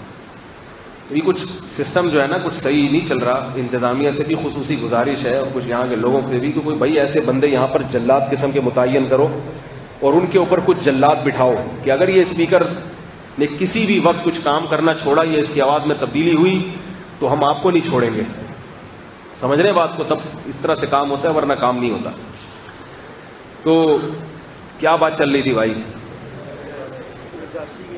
جی؟ تو زکریا علیہ الصلوۃ والسلام کو اب خوشخبری بھی مل گئی. تو اب اتنا شوق ہے. تو اس زمانے میں میڈیکل سائنس کو اتنی ترقی نہیں تھی کہ حمل ٹھہرتے ہی پتہ چل جائے کہ بھئی یہ حمل ہے. تو حضرت زکریا علیہ السلام کو اب اس کی توجہ کہ میری زوجہ کو جب پریگننسی ہو پتہ کیسے چلے گا. اے اللہ رب اجعل لی آیا، اے اللہ مجھے کوئی نشانی دے دے، کوئی ایسی علامت ہو تیری طرف سے کہ مجھے پتہ چل جائے بس. کیونکہ اب اللہ کی نعمت ہے نا، اللہ جب کوئی چیز دے رہا ہے پھر تو ہم اپنی عاجزی دکھائیں گے. حضرت ایوب علیہ السلام جب بیمار تھے تو سونے کی ٹڈیاں نازل ہو رہی تھیں. سونے کی ٹڈی اللہ تعالیٰ نے آسمان سے نازل. حضرت ایوب علیہ السلام ساری جمع کر رہے ہیں، ساری ٹڈیاں جمع کر رہے ہیں اپنے تھیلے میں، کوئی ایک بھی دائیں بائیں نہ ہو. تو اب بظاہر یہ کام بڑا معیوب ہے، بظاہر پیغمبر جیسے کوئی کہیں کچھ بٹ رہا ہو اور آپ آگے جا کے سارا اپنے جھولی میں ڈالو گے تو لوگ کہیں گے نا کہ اس کو گویا کھانے کو کچھ ملتا نہیں ہے، لوگ کہیں گے نا لالچی ہے. تو ایوب علیہ السلام کیا کر رہے ہیں؟ ساری ٹڈیوں کو جمع کر رہے ہیں جلدی جلدی، سونے کی اللہ مل رہی ہیں. تو اللہ تعالیٰ نے ایوب علیہ السلام سے فرمایا کہ اے ایوب کیا ہم نے آپ کو اس سے مستغنی نہیں کیا؟ ہم نے تو آپ کو اتنا مال دیا ہے کہ آپ کو ان چیزوں کی ضرورت نہیں ہے. اتنا مال ہے، اہل و عیال ہے، کہ آپ کیوں ایسے جلدی جلدی جمع کر رہے ہیں؟ ایوب علیہ السلام نے فرمایا اللہ میں مال سے تو مستغنی ہوں مگر تیری رحمت سے مستغنی نہیں. تو کوئی چیز دے رہا ہے اس میں تکبر کروں کہ مجھے نہیں چاہیے، مجھے ضرورت نہیں، یہ تو کبر ہے، تکبر ہے.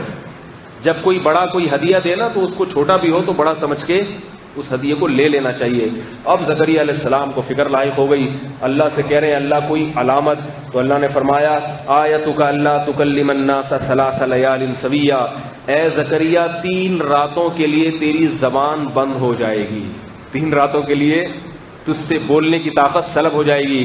حضرت زکریا علیہ الصلوۃ والسلام نے اللہ کا ایسا شکر ادا کیا کہ جب آواز بند ہو گئی تو اشاروں سے لوگوں کو اللہ کی حمد و ثنا کی ترغیب دیا کرتے تھے ان 3 دنوں میں. بھائی اللہ کا شکر ادا کرو, اللہ کی حمد و ثنا کرو.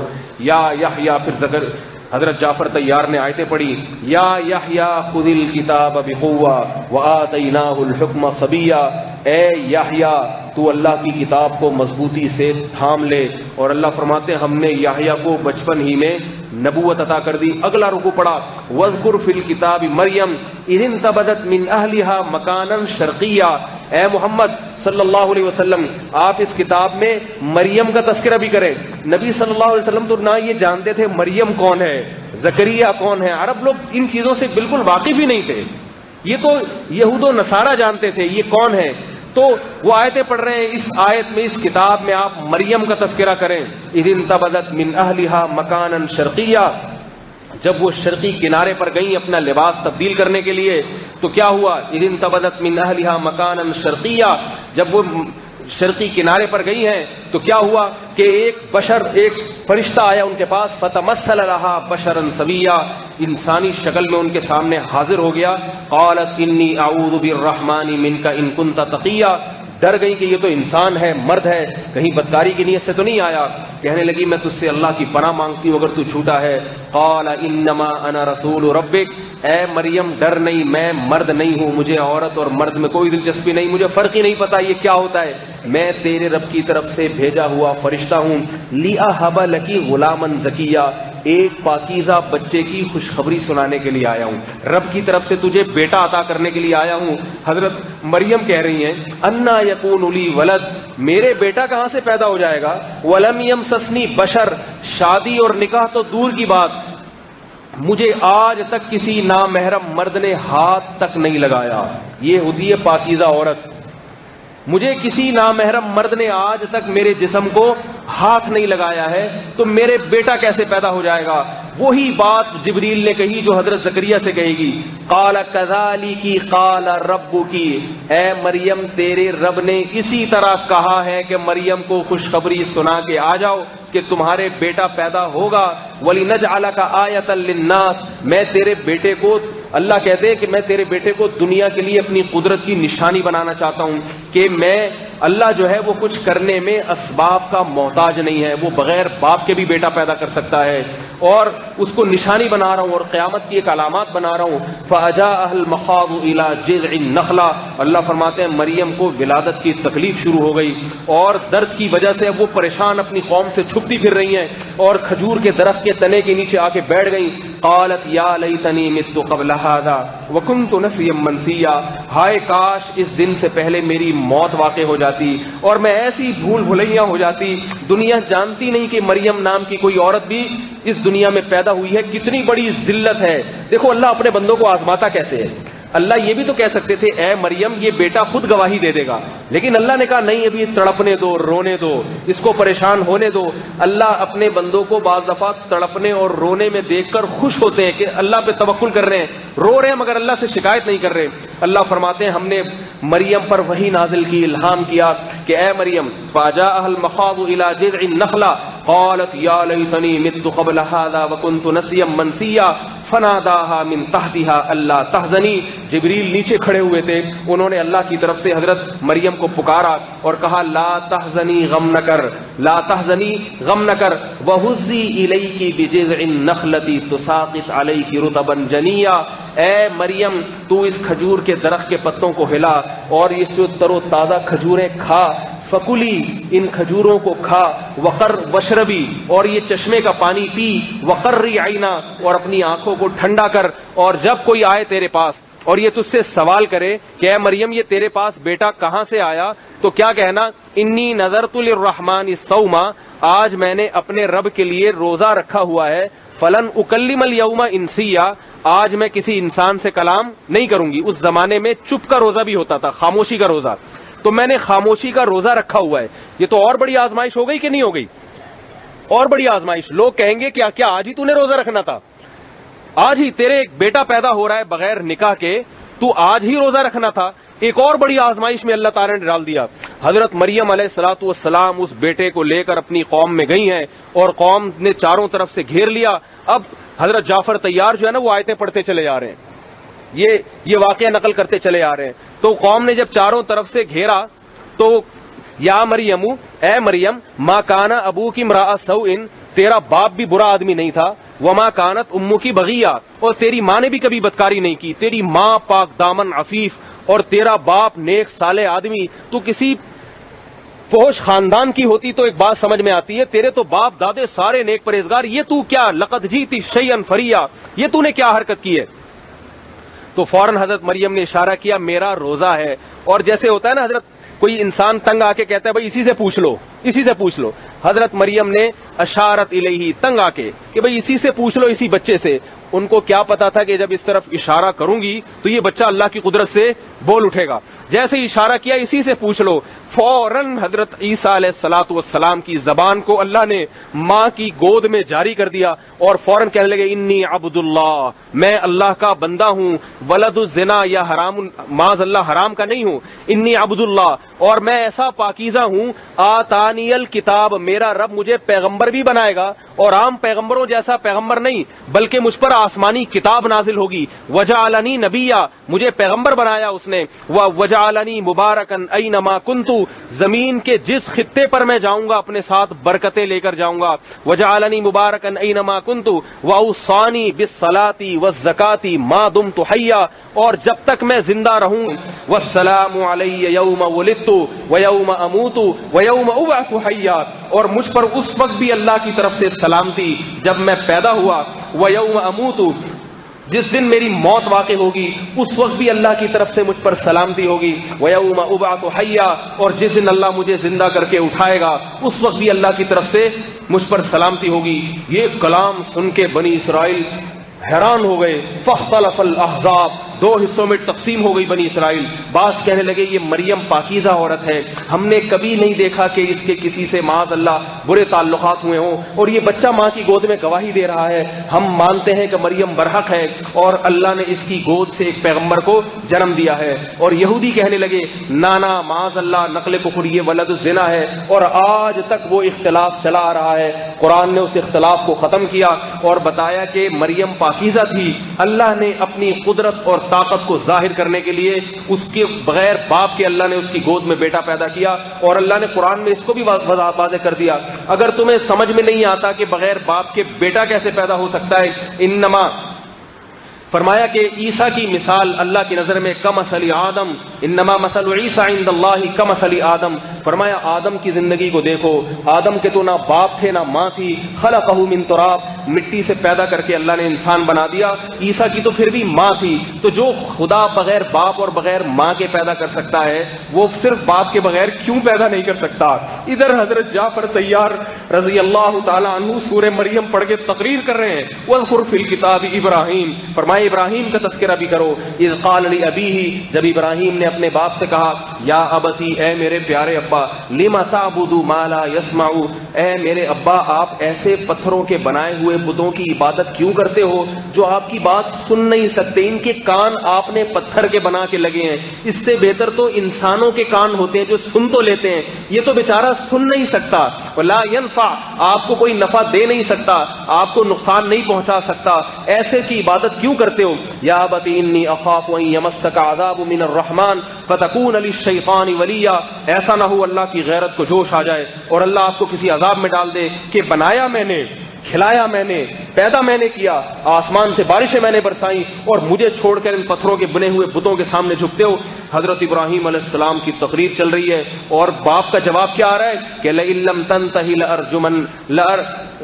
لم تنتہی, اے ابراہیم اگر تو باز نہیں آئے, لارجمنک, میں تجھے پتھروں سے مار مار کے ہلاک کر دوں گا, پتھروں سے مار مار کے. اور ادھر بیٹے کی باپ کی تعظیم دیکھو, جب باپ پتھروں سے مارنے کی دھمکی دے رہا ہے اور بیٹا اتنے دلائل دے رہا ہے, اس کے باوجود اس دھمکی کے بعد بیٹے کا رویہ کیا ہے, سلام علیک, آپ ہیں تو میرے باپ, ہیں تو میرے والد, ہیں تو میرے والد, اس لیے میں اللہ سے دعا کرتا ہوں آپ پر سلامتی ہو. سأستغفر لک ربی, اگر آپ کی اسی حال میں موت واقع ہو گئی میں اپنا فریضہ نہیں چھوڑوں گا, میں آپ کے لیے اللہ سے توبہ استغفار کرتا رہوں گا. پھر اللہ نے ابراہیم علیہ السلام پر پابندی لگا دی کہ آپ کو توبہ اور استغفار کرنے کی اجازت نہیں ہے.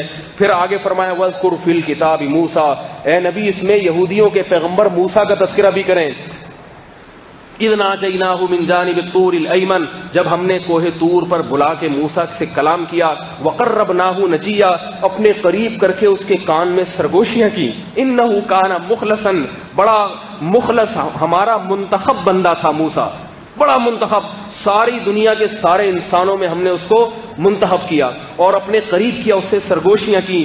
ہارون کا تذکرہ کریں، یہ حضرت جعفر طیار کا جو ہے نا بیان چل رہا ہے، سورہ مریم کی تلاوت چل رہی ہے، حدیث میں آتا ہے کہ نجاشی رو رو کے پاگل ہو گیا، اتنا رویا کہ اس کی داڑھی رو رو کے تر ہو گئی، اور جتنے پادری بیٹھے ہوئے تھے نجاشی کے قریب وہ سارے رو رو کے ان کی داڑیاں تر ہو گئیں۔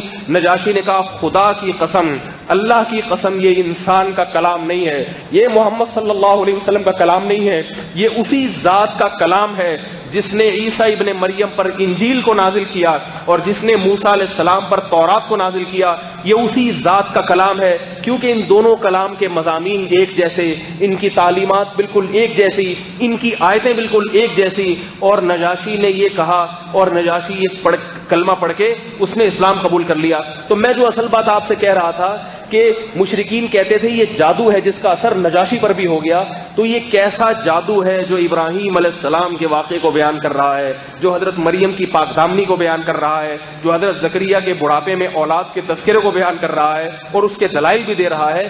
تو اس لیے قرآن نے کیا کیا، قلیلا ما تتذکرون، کہ یہ جادوگر کا کلام نہیں ہے، تم بہت تھوڑا اس کے بارے میں غور کرتے ہو، اپنی عقل استعمال نہیں کرتے۔ ایک اور الزام، بس وہ آخری الزام جو تھا وہ بتا کے اپنی بات کو ختم کرتا ہوں۔ ایک اور الزام مشرکین نے لگایا، جب وہ کہتے تھے نا جادوگر ہے، تو ان کا ضمیر بھی ملامت کرتا تھا بھی جادو کے منتر ایسے نہیں ہوتے۔ پھر ان کی سمجھ میں ایک بات آئی، بھئی یہ شاعری ہے، شاعری میں بھی بعض دفعہ ایسا ہوتا ہے کہ بات کچھ بھی نہیں ہوتی مگر ایسے انداز سے بیان کی جاتی ہے کہ انسان اس سے متاثر ہو جاتا ہے، شاعری میں بھی ایسا ہوتا ہے۔ تو وہ کہنے لگے یہ شاعر ہے محمد صلی اللہ علیہ وسلم، یہ شاعر ہے، اور ان کا کلام کیا ہے، شاعری۔ اول تو یہ جو قرآن ہے نا، اس کی آیتیں شعر و شاعری کی طرح، شاعری میں تو کیا ہوتا ہے، قافیے یعنی وزن ہوتا ہے باقاعدہ۔ الحمدللہ رب العالمین کا وزن الگ ہے، الرحمن الرحیم کا وزن بالکل الگ۔ دوسری بات یہ کہ شاعر کے لیے بھی تو پہلے ادیب بنتا ہے، بعد میں شاعر بنتا ہے۔ فرمایا وما علمناہ الشعر وما ينبغی لہ، ہم نے محمد صلی اللہ علیہ وسلم کو شعر و شاعری نہیں سکھائی، اور یہ بات محمد صلی اللہ علیہ وسلم کی شان کے بھی خلاف۔ اور قرآن نے ایک اور بات بتائی کہ شاعر مبالغہ آرائی کرتے ہیں۔ جتنے بھی شاعر دنیا میں دیکھ لو، کبھی حقائق پر مبنی باتیں تو بہت تھوڑی کرتے ہیں، لیکن ان حقائق کو بیان کرنے کے لیے جو مثالیں دیتے ہیں وہ زمین آسمان کے قلابے ملا دیتے ہیں۔ وَالشُّعَرَاءُ يَتَّبِعُهُمُ الْغَاوُونَ، فرمائے شاعروں کی محفل میں بیٹھنے والے اکثر گمراہ لوگ ہوتے ہیں، اکثر، ہمیشہ نہیں ہوتا، یاد رکھو، ایسے اچھے لوگ بھی بیٹھتے ہیں بعض دفعہ، لیکن عام طور پر کیسے ہوتے ہیں؟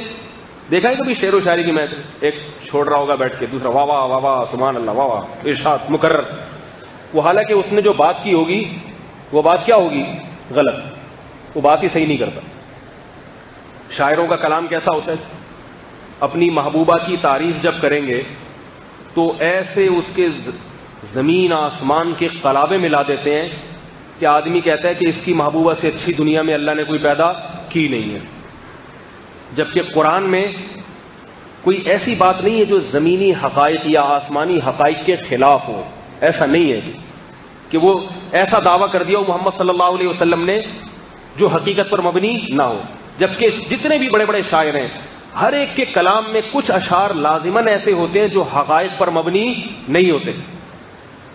ایک شاعر تھا عرب میں جریر۔ عربوں میں نا شعر و شاعری میں اپنے باپ دادا کے مقابلے ہوتے تھے کہ آپ نے اپنے باپ دادا کے فضائل بیان کرنے، سامنے والے نے اپنے باپ دادا کے، تو جس کے باپ دادا زیادہ اچھے نکلے وہ مقابلہ جیت گیا۔ تو ایک دن ایک آدمی گیا شاعر کے گھر میں، جریر کے گھر میں، جریر تھا یا کوئی اور شاعر تھا، مجھے صحیح نام یاد نہیں ہے۔ تو اس نے دیکھا کہ وہ جو ہے بکری کے تھنوں سے منہ لگا کے دودھ پی رہے ہیں۔ شاعر صاحب کیا کر رہے ہیں؟ بکری کے تھنوں سے، شاعر نہیں، شاعر کا جو باپ ہے شاعر کا جو باپ تھا وہ بکری کے تھنوں سے منہ لگا کے دودھ پی رہے. اس سے کسی نے پوچھا ایسا کیوں کر رہے ہو؟ اس نے کہا کہ اگر میں برتن میں پچکاری مارتا ہوں نا دودھ کی تو آواز سے بچے جاگ جائیں گے, وہ بھی آئیں گے دودھ مانگنے کے لیے. ٹھیک ہے, بچے کیا ہو جائیں گے؟ بچے بھی اپنے, یہ نہیں کہ محلے پڑوس کے. تو بچوں کو دودھ نہ ملے, سارا میں پی جاؤں, اس کے لیے احتیاطاً میں کیا کر رہا ہوں, ڈائریکٹ منہ لگا کے دودھ پی رہا ہوں. تو اس موقع پر کسی نے کہا کہ اس کا بیٹا جس کے باپ کی یہ حالت ہے, اس کا بیٹا شاعر ہے اور اس نے اپنے باپ کی سخاوت کو بیان کر کے شاعری میں مقابلہ جیتا ہے. نہیں یاری میرا خیال ہے بات, مقابلہ ہو رہا تھا کہ تمہارا باپ زیادہ سخی ہے یا میرا باپ زیادہ سخی ہے. اس نے مقابلہ جیتا ہے شعر و شاعری میں, حالانکہ باپ اتنا سخی ہے کہ وہ بکری کے تھن سے منہ لگا کے دودھ پی رہا ہے کہ ایک گلاس میں جب دودھ کی آواز آئے گی تو بچے جاگ جائیں. تو شاعر یہ نہیں دیکھتے کہ حقیقت بھی ہے یا نہیں ہے, ان کو تو مقابلہ جیتنا ہے. محبوبہ کی تعریف کرنی ہے, چاہے وہ چڑیل جیسی ہو, اس کے بالوں کی تعریف, اس کے ویسے اس کے پلکوں کی تعریف, وہ زمین آسمان کے قلا میں ملا دیں گے, وہ واہ واہ ہونی چاہیے. بس آسمان کے تارے توڑ کے لے آؤں گا تمہارے لیے, میں یوں کر دوں گا, میں یوں کر دوں گا. تو تارے کبھی جاپان کے سائنسدان آج تک نہیں تاروں تک پہنچ چکے, یہ کہاں سے پہنچے گا؟ چاند سے آگے بھی ایک ہی دفعہ گیا ہے چاند پہ بھی, دوبارہ چاند پہ بھی نہیں جا سکے اب تک. اور یہ کیا بتاتا ہے کہ میں یوں کر دوں گا, میں یوں کر دوں گا. تو اللہ فرماتے ہیں شاعروں کے حالات دیکھو, شاعروں کے حالات, مبالغہ آرائیاں اور عشق معاشقے میں مبتلا ہوتے ہیں. کوئی شراب کے نشے میں ہوتا ہے, کوئی عاشقی میں پڑا ہوا ہوتا ہے. اور محمد صلی اللہ علیہ وسلم کی سیرت شاعروں والی نہیں, محمد صلی اللہ علیہ وسلم کی. لیکن یاد رکھو اس سے شاعری کی برائی مقصود نہیں ہے. اگر شاعری اپنی زبان کی اور ادب کی حفاظت کے لیے ہے تو پھر یہ محمود ہے, کیونکہ نبی صلی اللہ علیہ وسلم شاعر تو نہیں تھے مگر شاعری سنا کرتے تھے شوق سے. حضرت عمر رضی اللہ تعالیٰ عنہ بھی بہت شاعری سے, حضرت عائشہ رضی اللہ تعالیٰ عنہ بھی بہت اچھے اشعار کہا کرتی تھی. صحابہ کو شعر و شاعری سے بڑی دلچسپی تھی, کیونکہ شاعری جو ہے نا آپ کی زبان کی محافظ ہوتی ہے. تو لیکن نبی صلی اللہ علیہ وسلم کی شان نہیں تھی. تو نہ یہ شاعری ہے, نہ یہ جادو ہے, نہ یہ. پھر ایک الزام انہوں نے یہ لگایا, اب وہ دیکھتے تھے کہ ہم میں تو کوئی بندہ ایسا نہیں ہے جو اتنا خوبصورت کلام کرے, ہم میں تو کوئی ہے نہیں, ہم تو سب ایک دوسرے کو جانتے ہیں. تو ہوتا یہ تھا حج کے موقع پر نا دور سے بھی لوگ آیا کرتے تھے, اجمی لوگ بھی آیا کرتے تھے. تو ایک اجمی پر ڈال دیا کہ اس کی نبی صلی اللہ علیہ وسلم سے کچھ تعلقات ہیں, تو یہ آ کے سکھا کے جاتا ہے. تو اللہ نے آیت نازل کی, لسان الذی یلحدون الیہ اعجمی وہذا لسان عربی مبین. جس پر الزام لگا رہے ہو وہ عجمی زبان کا ہے, عربی نہیں جانتا, اور یہ قرآن تم جانتے ہو کھلی ہوئی فصیح عربی ہے جس میں عجمی زبان کا کوئی بھی شائبہ موجود نہیں ہے. تو پاگل ہو گئے تھے, سمجھ میں نہیں آ رہا تھا سب سمجھ میں, لیکن ظاہر ہے اپنے باپ دادا کے دین کو چھوڑنا بڑا مشکل. تو میرے بھائی وہ کتاب اس وقت نازل ہوئی اور پھر پڑھی جاتی رہی اور آج تک پڑھی جا رہی ہے. اور یہ سارا صحرا جو حفاظت کا جاتا ہے نا, اس میں سب سے بڑا کردار حضرت امیر المؤمنین حضرت عمر ابن خطاب رضی اللہ تعالیٰ عنہ کا ہے. حضرت عمر کے لیے دعا کرنی چاہیے جیسے حضرت علی کیا کرتے تھے. حضرت تراویح کی نماز کس نے شروع کی ہے؟ بولو بھائی. اصل میں تو نبی نے شروع کر دی تھی مگر پھر ختم کر دی اس خوف سے کہ کہیں امت پہ فرض نہ ہو جائے. لیکن حضرت عمر جانتے تھے بھائی اس لیے ختم کیے فرض نہ ہو جائے. جب نبی دنیا سے چلے گئے تو اب فرضیت کا امکان ختم ہو گیا, کیونکہ نبی کے بعد احکام تبدیل نہیں ہو سکتے. اس لیے حضرت عمر نے دوبارہ لوگوں کو ایک امام پہ جمع کر کے تراویح کی نماز کا ایک امام پہ جمع کر کے آغاز کیا. اس وقت سے لے کے آج تک مسجد نبوی میں تراویح کی نماز, اور وہ حدیث کے مطابق 20 رکعتیں تھیں جو حضرت عمر رضی اللہ تعالیٰ عنہ نے شروع کی.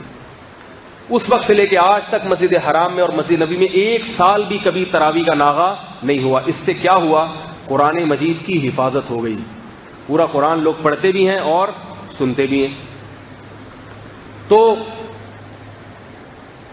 حضرت علی رضی اللہ تعالیٰ عنہ جب مسجد نبی میں جاتے اور دیکھتے کہ لوگوں کی رونق لگی ہوئی ہے, ویسے کوئی لفٹ کراتا ہے مسجد کو؟ ابھی دیکھنا چاند نظر آئے گا, اعتکاف والے ایسے بھاگیں گے جیسے اس چیز کے سر سے سینگ. اب میں وہ نام نہیں لوں گا, آپ لوگوں کی انسلٹ ہو جائے گی. اس میں ایک جانور ہے جس کے سر پہ سینگ کے علاوہ سب کچھ ہوتا ہے, ایسے غائب ہوں گے مسجد سے, فرض پڑھنے کے لیے بھی نہیں آتے. مگر تراویح میں کیسی مسجدیں آباد ہو جاتی ہیں. تو حضرت علی رضی اللہ تعالی عنہ جب مسجد نبوی آتے اور دیکھتے کہ ایسے مسجد آباد ہے تو فرماتے اللہ عمر کی قبر کو نور سے بھر دے، اس نے ہماری مسجدوں کو آباد کر دیا۔ کتنا بڑا کارنامہ ہے۔ یاد رکھو حضرت عمر سے محبت ایمان کی علامت ہے۔ حضرت عمر نے کچھ ایسے کام کیے اس امت کے لیے کہ اگر حضرت عمر نہ کر کے جاتے تو یہ امت بہت لڑتی آپس میں، پھر بہت لڑتی۔ اور حضرت عمر کے فیصلوں کو جو تسلیم نہیں کرتا اس میں کوئی نہ کوئی ٹیکنیکل فالٹ ہے۔ کچھ فیصلے حضرت عمر کے ہیں جن کو لوگ نہیں مانتے، کہتے ہیں حضرت عمر کے ہم نہیں مانیں گے، تو ٹیکنیکل فالٹ ہے، کیونکہ مسلمانوں کے عادل خلیفہ ہیں، عادل خلفائے راشدین میں سے ہیں۔ تو میرے بھائی یہ وہی ایک سنت تھی جو ہم نے زندہ کی، اور اللہ نے ہم میں سے بعض کو پورا قرآن سننے کی توفیق دی، بعض کو آدھا۔ قرآن سننا بھی عبادت، لیکن اس سے بڑی عبادت ہے اس پر عمل کرنا۔ دیکھو قرآن میں حکام آئے یتیم کا مال نہ کھاؤ، بس میں خلاصہ بیان کر رہا ہوں، اب بات ختم کر رہا ہوں۔ یتیم کا مال نہ کھاؤ۔ آج لوگ یتیم کا مال کھاتے ہیں۔ یتیم اسے نہیں کہتے جو عیدی سینٹر میں ہے۔ لوگ کہتے ہیں یتیم کا مال کھانے کا مطلب عیدی سینٹر جا کے کسی یتیم کے چپل چرا کے آ گیا تو اس کا مال کھا لیا میں۔ قرآن کی جو مراد ہے نا یتیم، وہ ہے کہ آپ کے رشتہ داروں میں باپ کا انتقال ہو گیا، بڑا بھائی چھوٹے بھائی کی وراثت کھا گیا، یہ مراد ہے قرآن کی، یہ مراد ہے۔ اور آج کھاتے ہیں، دیندار بھی کھا جاتے ہیں۔ سارا کاروبار کو بڑا بھائی چلاتا ہے، چھوٹے بھائی کے لیے عید پہ کپڑے خرید لیے، اسکول کی فیس دے دی، اور بھائی یہ کہ میں ہوں نا، جب میں اس کی خدمت کر رہا ہوں تو کیا ضرورت؟ بھائی یہ نہیں، جتنا حصہ بنتا ہے وہ اس کے لیے علیحدہ نکال کے رکھو۔ اسی قرآن نے ہمیں حکم دیا بہنوں کی وراثت، بولو بھائی نہ کھاؤ۔ لا یحل لکم ان ترثوا النساء کرہا، ایمان والو عورت کا مال تمہارے لیے حلال نہیں ہے۔ آج عورت کا مال ایسے شوق سے کھاتے ہیں، شرم نہیں آتی۔ حلال نہیں ہے عورت کا مال، اس کی وراثت اس کے حوالے کرو۔ آج بہنوں کو وراثت نہیں دی جاتی، کہتے ہیں بہن سے ہم نے معاف کرا لیا۔ بہن اگر مانگے نا بھائی سے، کہتے ہیں ہم کیسے تقسیم کریں، ہمارا مکان ہے، ہم تو روڈ پہ آ جائیں گے۔ یہی مکان پہ اگر بہن کا قبضہ ہوتا ہے بھائی، پھر فوراً مانگتے۔ بہت مشکل ہے آپ لوگوں کو۔ ابھی میں اصل بات کر رہا ہوں، ابھی تو بڑا مزہ آیا آپ کو باتیں سن کے، اب تھوڑا تھوڑا مزہ کرکرا ہونا شروع ہو جائے گا۔ ابھی تک تو بہت اچھا قرآن تھا، مولوی صاحب آپ نے زکریا علیہ السلام کا بڑا پیارا، بہت پیاری باتیں بتائیں۔ اب جو باتیں آپ بتا رہے ہیں نا، وہ تھوڑی سی چبھتی ہوئی باتیں ہو رہی ہیں، سمجھ رہے ہیں؟ وہ ایک آدمی سے کسی نے پوچھا کہ قرآن میں کتنے احکامات ہیں، تمہیں کون سا حکم زیادہ پسند ہے؟ اس نے کہا قربان جاؤں قرآن کے احکام پہ، سارے احکام بہت اچھے ہیں، لیکن سب سے اچھا جس پر میں پابندی سے عمل کرتا ہوں وہ ہے کلو واشربو، کھاؤ اور پیو۔ یہ بڑا پیارا حکم، یہ نہ ہوتا تو قرآن تو ادھورا رہ جاتا۔ اس نے کہا اچھا قرآن میں بڑی دعائیں ہیں، اللہ جہاد میں ثابت قدمی دکھا، اللہ ہمیں حرام سے بچائے، اللہ دین پہ جو ہے نا ثابت قدمی سے چلنے کی توفیق عطا فرما، تو کون سی دعا سب سے اچھی؟ کہہ رہے قربان جاؤں قرآن کی دعاؤں پر، ساری دعائیں بہت اچھی، لیکن جو میں مانگتا ہوں نا وہ ہے ربنا انزل علینا مائدۃ من السماء، اے اللہ ہمارے لیے آسمان سے دسترخوان نازل کر دے۔ بنی اسرائیل نے مانگی تھی نا، یہ سب سے اچھی لگتی ہے۔ تو آج کے مسلمان کو بھی اپنے مطلب کی چیز قرآن سے بہت اچھی لگتی ہے۔ جہاں کسی کا حق دینا ہے وہاں کہتے ہیں یہ مفتیوں سے فیصلہ نہیں کروانا، علماء کے پاس نہیں جانا، یہ ہم اپنے مسائل ہم خود ہی حل کریں گے۔ مولوی صاحب آپ کو ہمارے وراثت کے معاملے میں ٹانگ اڑانے کی ضرورت نہیں ہے۔ میرے پاس لڑکیوں کے فون، خواتین کے فون آتے ہیں کہ میری وراثت ہے، میرے بھائی دے ہی نہیں رہا، 10 سال ہو گئے، تو میں ان سے کہتا ہوں بھائی سے میری بات کراؤ۔ تو جب بھائی سے بات ہوئی کہتے ہیں مولوی صاحب یہ ہمارے گھریلو مسائل ہیں، اس میں آپ کو دخل اندازی کی ضرورت نہیں۔ دخل اندازی مولوی صاحب کہاں کریں گے؟ جنازہ پڑھانے کے لیے، بچے کے کان میں اذان دینے کے لیے، نکاح پڑھانے کے لیے، بس یہ 2-4 کام ہے، قرآن خوانی کرانے کے لیے۔ اس کے علاوہ مولوی صاحب کو کسی کے معاملات میں دخل اندازی کی اجازت نہیں ہے۔ لیکن جب اس بھائی کی وراثت بڑا بھائی کھائے گا نا، پھر یہ ہمیں فون کرے گا میرا بڑا بھائی کھا کے بیٹھا ہوا ہے۔ بھائی سوال پیدا ہوتا ہے جب آپ کو مولوی صاحب کو آپ اپنے خاندان میں دخل اندازی کی اجازت نہیں دے رہے، تو پھر آپ اس میٹر کو خود ہی حل کریں نا، مجھ سے کیوں پوچھ رہے ہیں؟ تو اپنے مطلب کے لیے تو سب صحیح ہے، جب حق دینے کی باری آئے تو نہ قرآن نہ حدیث، کچھ بھی نہیں۔ تو اس لیے بھائی اللہ نے، میں جلدی بتاؤں کیونکہ یہ آپ لوگ پکڑائی میں پورے سال نہیں آؤ گے، جتنے لوگ یہاں بیٹھے ہوئے ہیں نا، مجھے پتا ہے کل سے غائب سارے، تو پکڑائی میں نہیں آؤ گے. تو بہنوں کی وراثت ان کے حوالے کیا کرو پوری پوری. جب باپ کا انتقال ہو جائے, جنازہ پڑھ کے دفن کیا, اس کے بعد سب سے پہلا کام کیا ہے؟ بولو بھائی, وراثت کا حساب کرنا. سب کو بٹھاؤ, بولو تمہارے اتنے بنتے ہیں, تمہارے اتنے بنتے ہیں, ٹھیک ہے, بتا دو, یہ لو تمہارے اتنے, یہ لو تمہارے اتنے. وہ ہاتھ میں رقم آ جائے پھر معاف کر دے, اپنے بھائی کو دے دے تو ٹھیک ہے آپ کھا لو. لیکن جب ہاتھ میں پیسے آئیں گے تو وہ معاف, بولو بھائی, نہیں کرے. وہ تو اس لیے معاف کر رہی, اس کو پیسہ دیکھا نہیں ہے اس بیچاری نے. تو اللہ نے فرمایا لا یحل لکم. اسی طرح اللہ نے فرمایا بیویوں کا مال مت کھاؤ, یعنی ناجائز طریقے سے, اس کی خوشی کے بغیر. یہ بھی بہت فون آتے ہیں. ایک صاحب کا فون آیا کہ بھائی جو ہے نا میری بیٹی کے لیے, میری بہن کے لیے نا وراثت میں ایک پلاٹ ہے, اب وہ اپنی مرضی سے پلاٹ بیچ رہی ہے تاکہ میری جیب میں پیسے آئیں. ٹانگ اڑا رہا ہے بہنوئی. بہنوئی کہہ رہا ہے یہ پلاٹ نہ بیچو بلکہ اس کو میرے نام کر دو, کیونکہ میں تمہارا کیا ہوں؟ شوہر. میں کیا ہوں تمہارا؟ تو شوہر کی یہ ڈیفینیشن تو کہیں بھی نہیں ہے کہ بیوی کا پلاٹ اس کے نام ہو جائے. کسی ڈکشنری میں شوہر کی ڈیفینیشن نہیں. میں نے ان سے کہا جب آپ کی بہن کا پلاٹ ہے اس کو شریعت نے اختیار دیا ہے, رکھے, اپنے نام سے رکھے, شوہر کے نام سے رکھے, بیچ کے پورے پکوڑے کھا جائے اس کے بیٹھ کے, ٹھیک ہے نا. شوہر مشورہ تو دے سکتا ہے کہ بیگم کو کہ دیکھو اتنی قیمتی جائیداد ہے, پکوڑوں میں ضائع مت کرو. مشورے دیتے ہیں نا کہ تم اصل میں ایکچولی تمہیں جائیداد سنبھالنی نہیں آتی, مجھے پیسہ دے دو تو میں تمہیں بتاؤں گا تمہارے فائدے کے لیے. یہ سب شیطان پٹیاں پڑھاتا ہے. سمجھ میں آ رہی ہے بات؟ اپنے ہاتھ میں نہ لو پیسہ, مشورے ضرور دو کہ بیٹے بیگم وہاں نہ لگانا, ضائع ہو جائیں گے. مزاربت والوں کو نہ دے دینا. سمجھ رہے ہو نا, وہ جو مزاربت اسکینڈل شروع ہوا تھا نا, تو ایک صاحب نے فون کیا میری بیوی وہاں پیسہ لگا رہی. میں نے کہا اس کو روکو, مجھے پتا ہے وہ تھوڑے دنوں میں بھاگ جائے گا. اس وقت بہت ڈبل کما کے دے رہا تھا. میں نے اس وقت لوگوں کو کہا, میں نے کہا یہ بھاگ جائے گا, ایسی تجارت یہودی بھی نہیں کرتے کہ اتنے پیسے پہ اتنے نفع کما کے دیں, تو یہ کہاں سے کر رہے ہیں؟ یہ الو بنا رہے ہیں لوگوں کو, جیسے عامل روحانی لوگ الو بنا رہے ہیں نا. لوگ نہیں مانتے, علماء بھی مخالفت کرتے ہیں اس میں. میں کہتا ہوں یہ سارے ایک نمبر ہیں, ایک نمبر کے دو نمبر ہیں. مطلب یہ جو ہے نا سارے دو نمبر میں ہونے میں ایک نمبر ہیں. جتنے بھی روحانی علاج والے ہیں سب ایک جیسے ہیں, چاہے دیوبندی ہو, بریلوی ہو, اہل حدیث ہو, کوئی بھی ہو. جو روحانیت کے نام پہ ٹوٹکے کر رہا ہے, تعویذ گنڈوں کا بزنس کر رہا ہے, سارے ایک جیسے فراڈی ہیں. بار بار کہتا ہوں ایک جیسے فراڈی ہیں. میرے سامنے قصے نہ لے کے آئے کرو وہ بہت بڑے بزرگ ہیں تو وہ فلانے بزرگ ہیں. میں سب کو جانتا ہوں اچھی طرح سے, ان میں بزرگ کوئی نہیں ہوتا. انہوں نے باقاعدہ نور خرید کے اپنے چہرے پہ لگایا ہوا ہوتا ہے جس سے تھوڑا سا نورانیت آ رہی ہوتی ہے. بزرگ وہ ہوتا ہے جو لوگوں کو اللہ پہ اعتماد اور توکل کی ترغیب دے. تھوڑا کبھی کسی نے کوئی جھاڑ پھونک کر دیا, اس میں کوئی پابندی نہیں ہے, پھونک لگا دی. یہ جو اس کی دکانیں کھول کے بیٹھے ہوئے ان کی بات کر رہا ہوں. تو بہت اہم حکم دیا کہ بہنوں کی وراثت ان کے حوالے کرو, بیوی کا مال مت کھاؤ. اور طلاق کے بعد اللہ نے خاص طور پہ کہا ہے کہ عورت کا مال مت کھاؤ, کیونکہ لوگ طلاق دینے کے بعد جہیز ہڑپ کر جاتے ہیں, مہر نہیں دیتے, کہتے ہیں اس کی غلطی تھی اس لیے ہم نے طلاق دی ہے. جس کی بھی غلطی ہو, جب مرد نے طلاق دی تو مرد کو پورا مہر بیوی کے حوالے کرنا پڑے گا اور اس کا جہیز اس کے حوالے کرنا پڑے گا اور عدت کا سارا خرچہ مرد کو اٹھانا پڑے گا. سمجھ رہے ہو بات کو کہ نہیں سمجھ رہے؟ اور اللہ نے احکام دیے ناپ تول میں کمی مت کرو. جب پیسے گن کے لیتے ہو تو چیز بھی پوری گن کے. تو آپ جا کے خرید کے لے آئیں, آپ گھر جا کے تولیں گے اس میں کمی آتی ہے. بہت لوگوں نے تجربہ کیا ہے, گھر میں ترازو رکھے لا کے, مرغی لے کر آئے, وہ آپ کا ترازو کچھ اور بتا رہا ہوگا, اس کا باٹ کچھ اور بتا رہا ہوگا. عجیب حساب کتاب ہے. کیوں حرام شامل کر رہے ہو بھائی؟ نماز کی پابندی کا اللہ نے حکم دیا. اور عورت کے لیے سب سے بڑا حکم, دیکھو عورت دو چیزوں پہ عمل کر لے. اگر کماری ہے تو دو چیزوں پہ, شادی شدہ ہے تو تین باتوں پہ. دو چیزیں تو سب عورتوں کے لیے, ایک پردہ اور دوسرا نماز. عورت کا دین بہت آسان ہے, اپنے جسم کی نمائش نہ کرے. بڑا فساد پھیلایا آج عورتوں نے. یہ جتنے زنا ہو رہے ہیں, جتنی طلاقیں ہو رہی ہیں, ان کے پیچھے کسی نہ کسی عورت کا ہاتھ ہوتا ہے.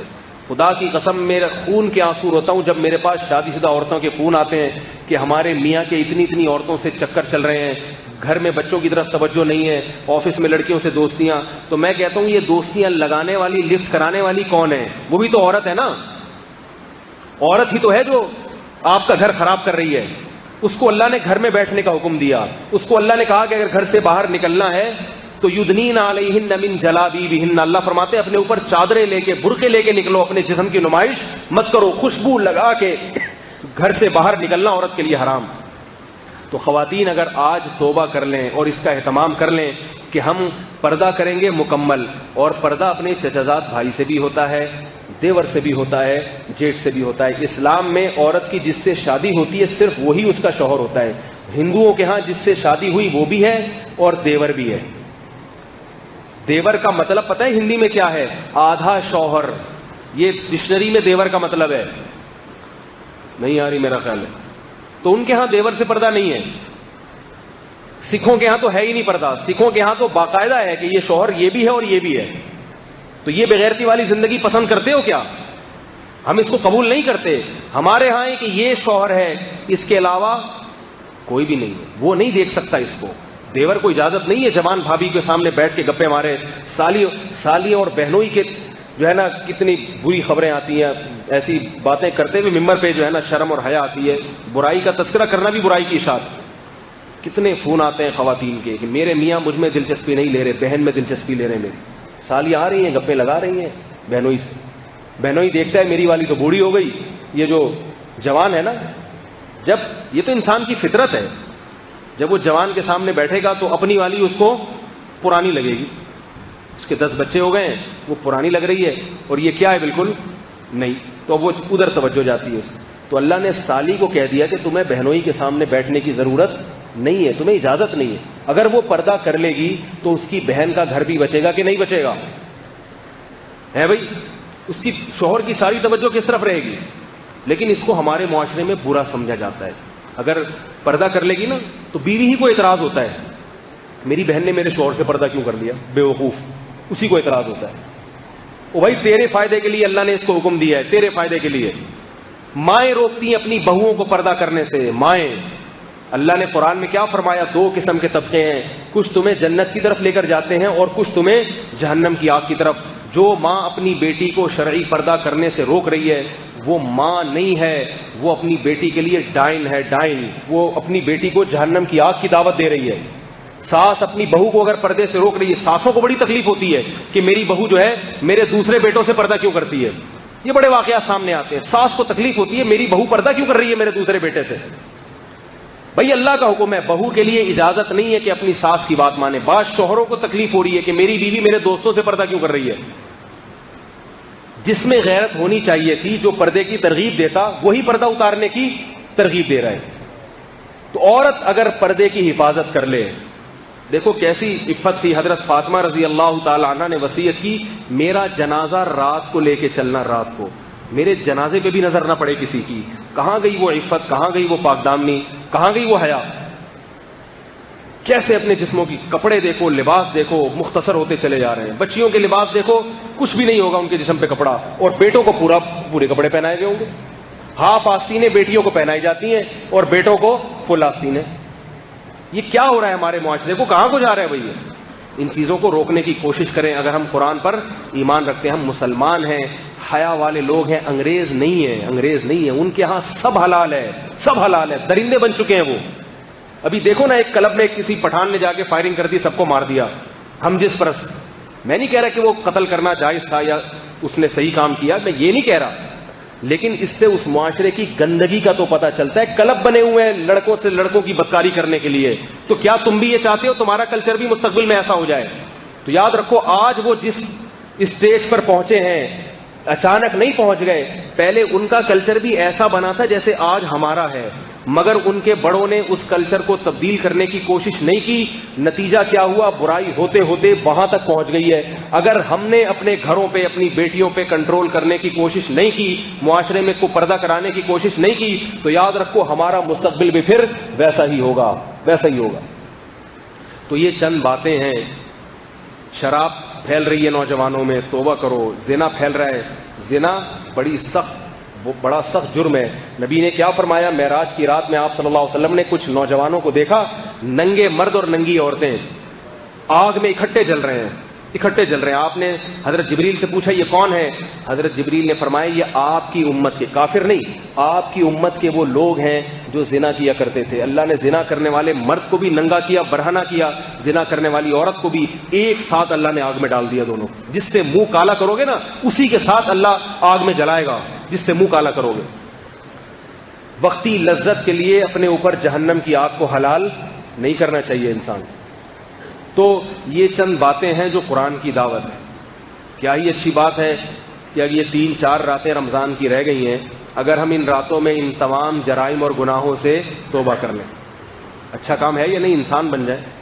برائی کرنے والا اچھا انسان نہیں ہوتا، برائی سے بچنے والا اچھا انسان ہوتا ہے. اس کی اپنی طبیعت میں بھی سکون آتا ہے اور پاکیزہ زندگی ملتی ہے اور آخرت میں بھی. اللہ تعالیٰ سمجھنے کی عمل کی توفیق عطا فرمائیے. حافظ صاحب کو ہم نے جو ہے نا، یہ پہلی مسجد ہے جہاں کیا کہہ رہے ہیں، بھتیجے محمد احمد کی کامل صحت کی دعا کی درخواست ہے. اللہ تعالیٰ صحت عطا فرمائے. امام کے پیچھے سورہ فاتحہ پڑھنی چاہیے. رفع الیدین 8 رکعت. یہ اختلافی مسئلے بھی کم از کم مبارک رات ہے. بلال حمید صاحب کے والد صاحب کی طبیعت خراب ہے، جماعت میں. ہاں بلال حمید صاحب ہیں یہاں ہمارے نمازی، ان کے والد صاحب کی طبیعت بہت خراب ہے، ان کے لیے دعا کریں. اللہ تعالیٰ عمل کی توفیق عطا فرمائے.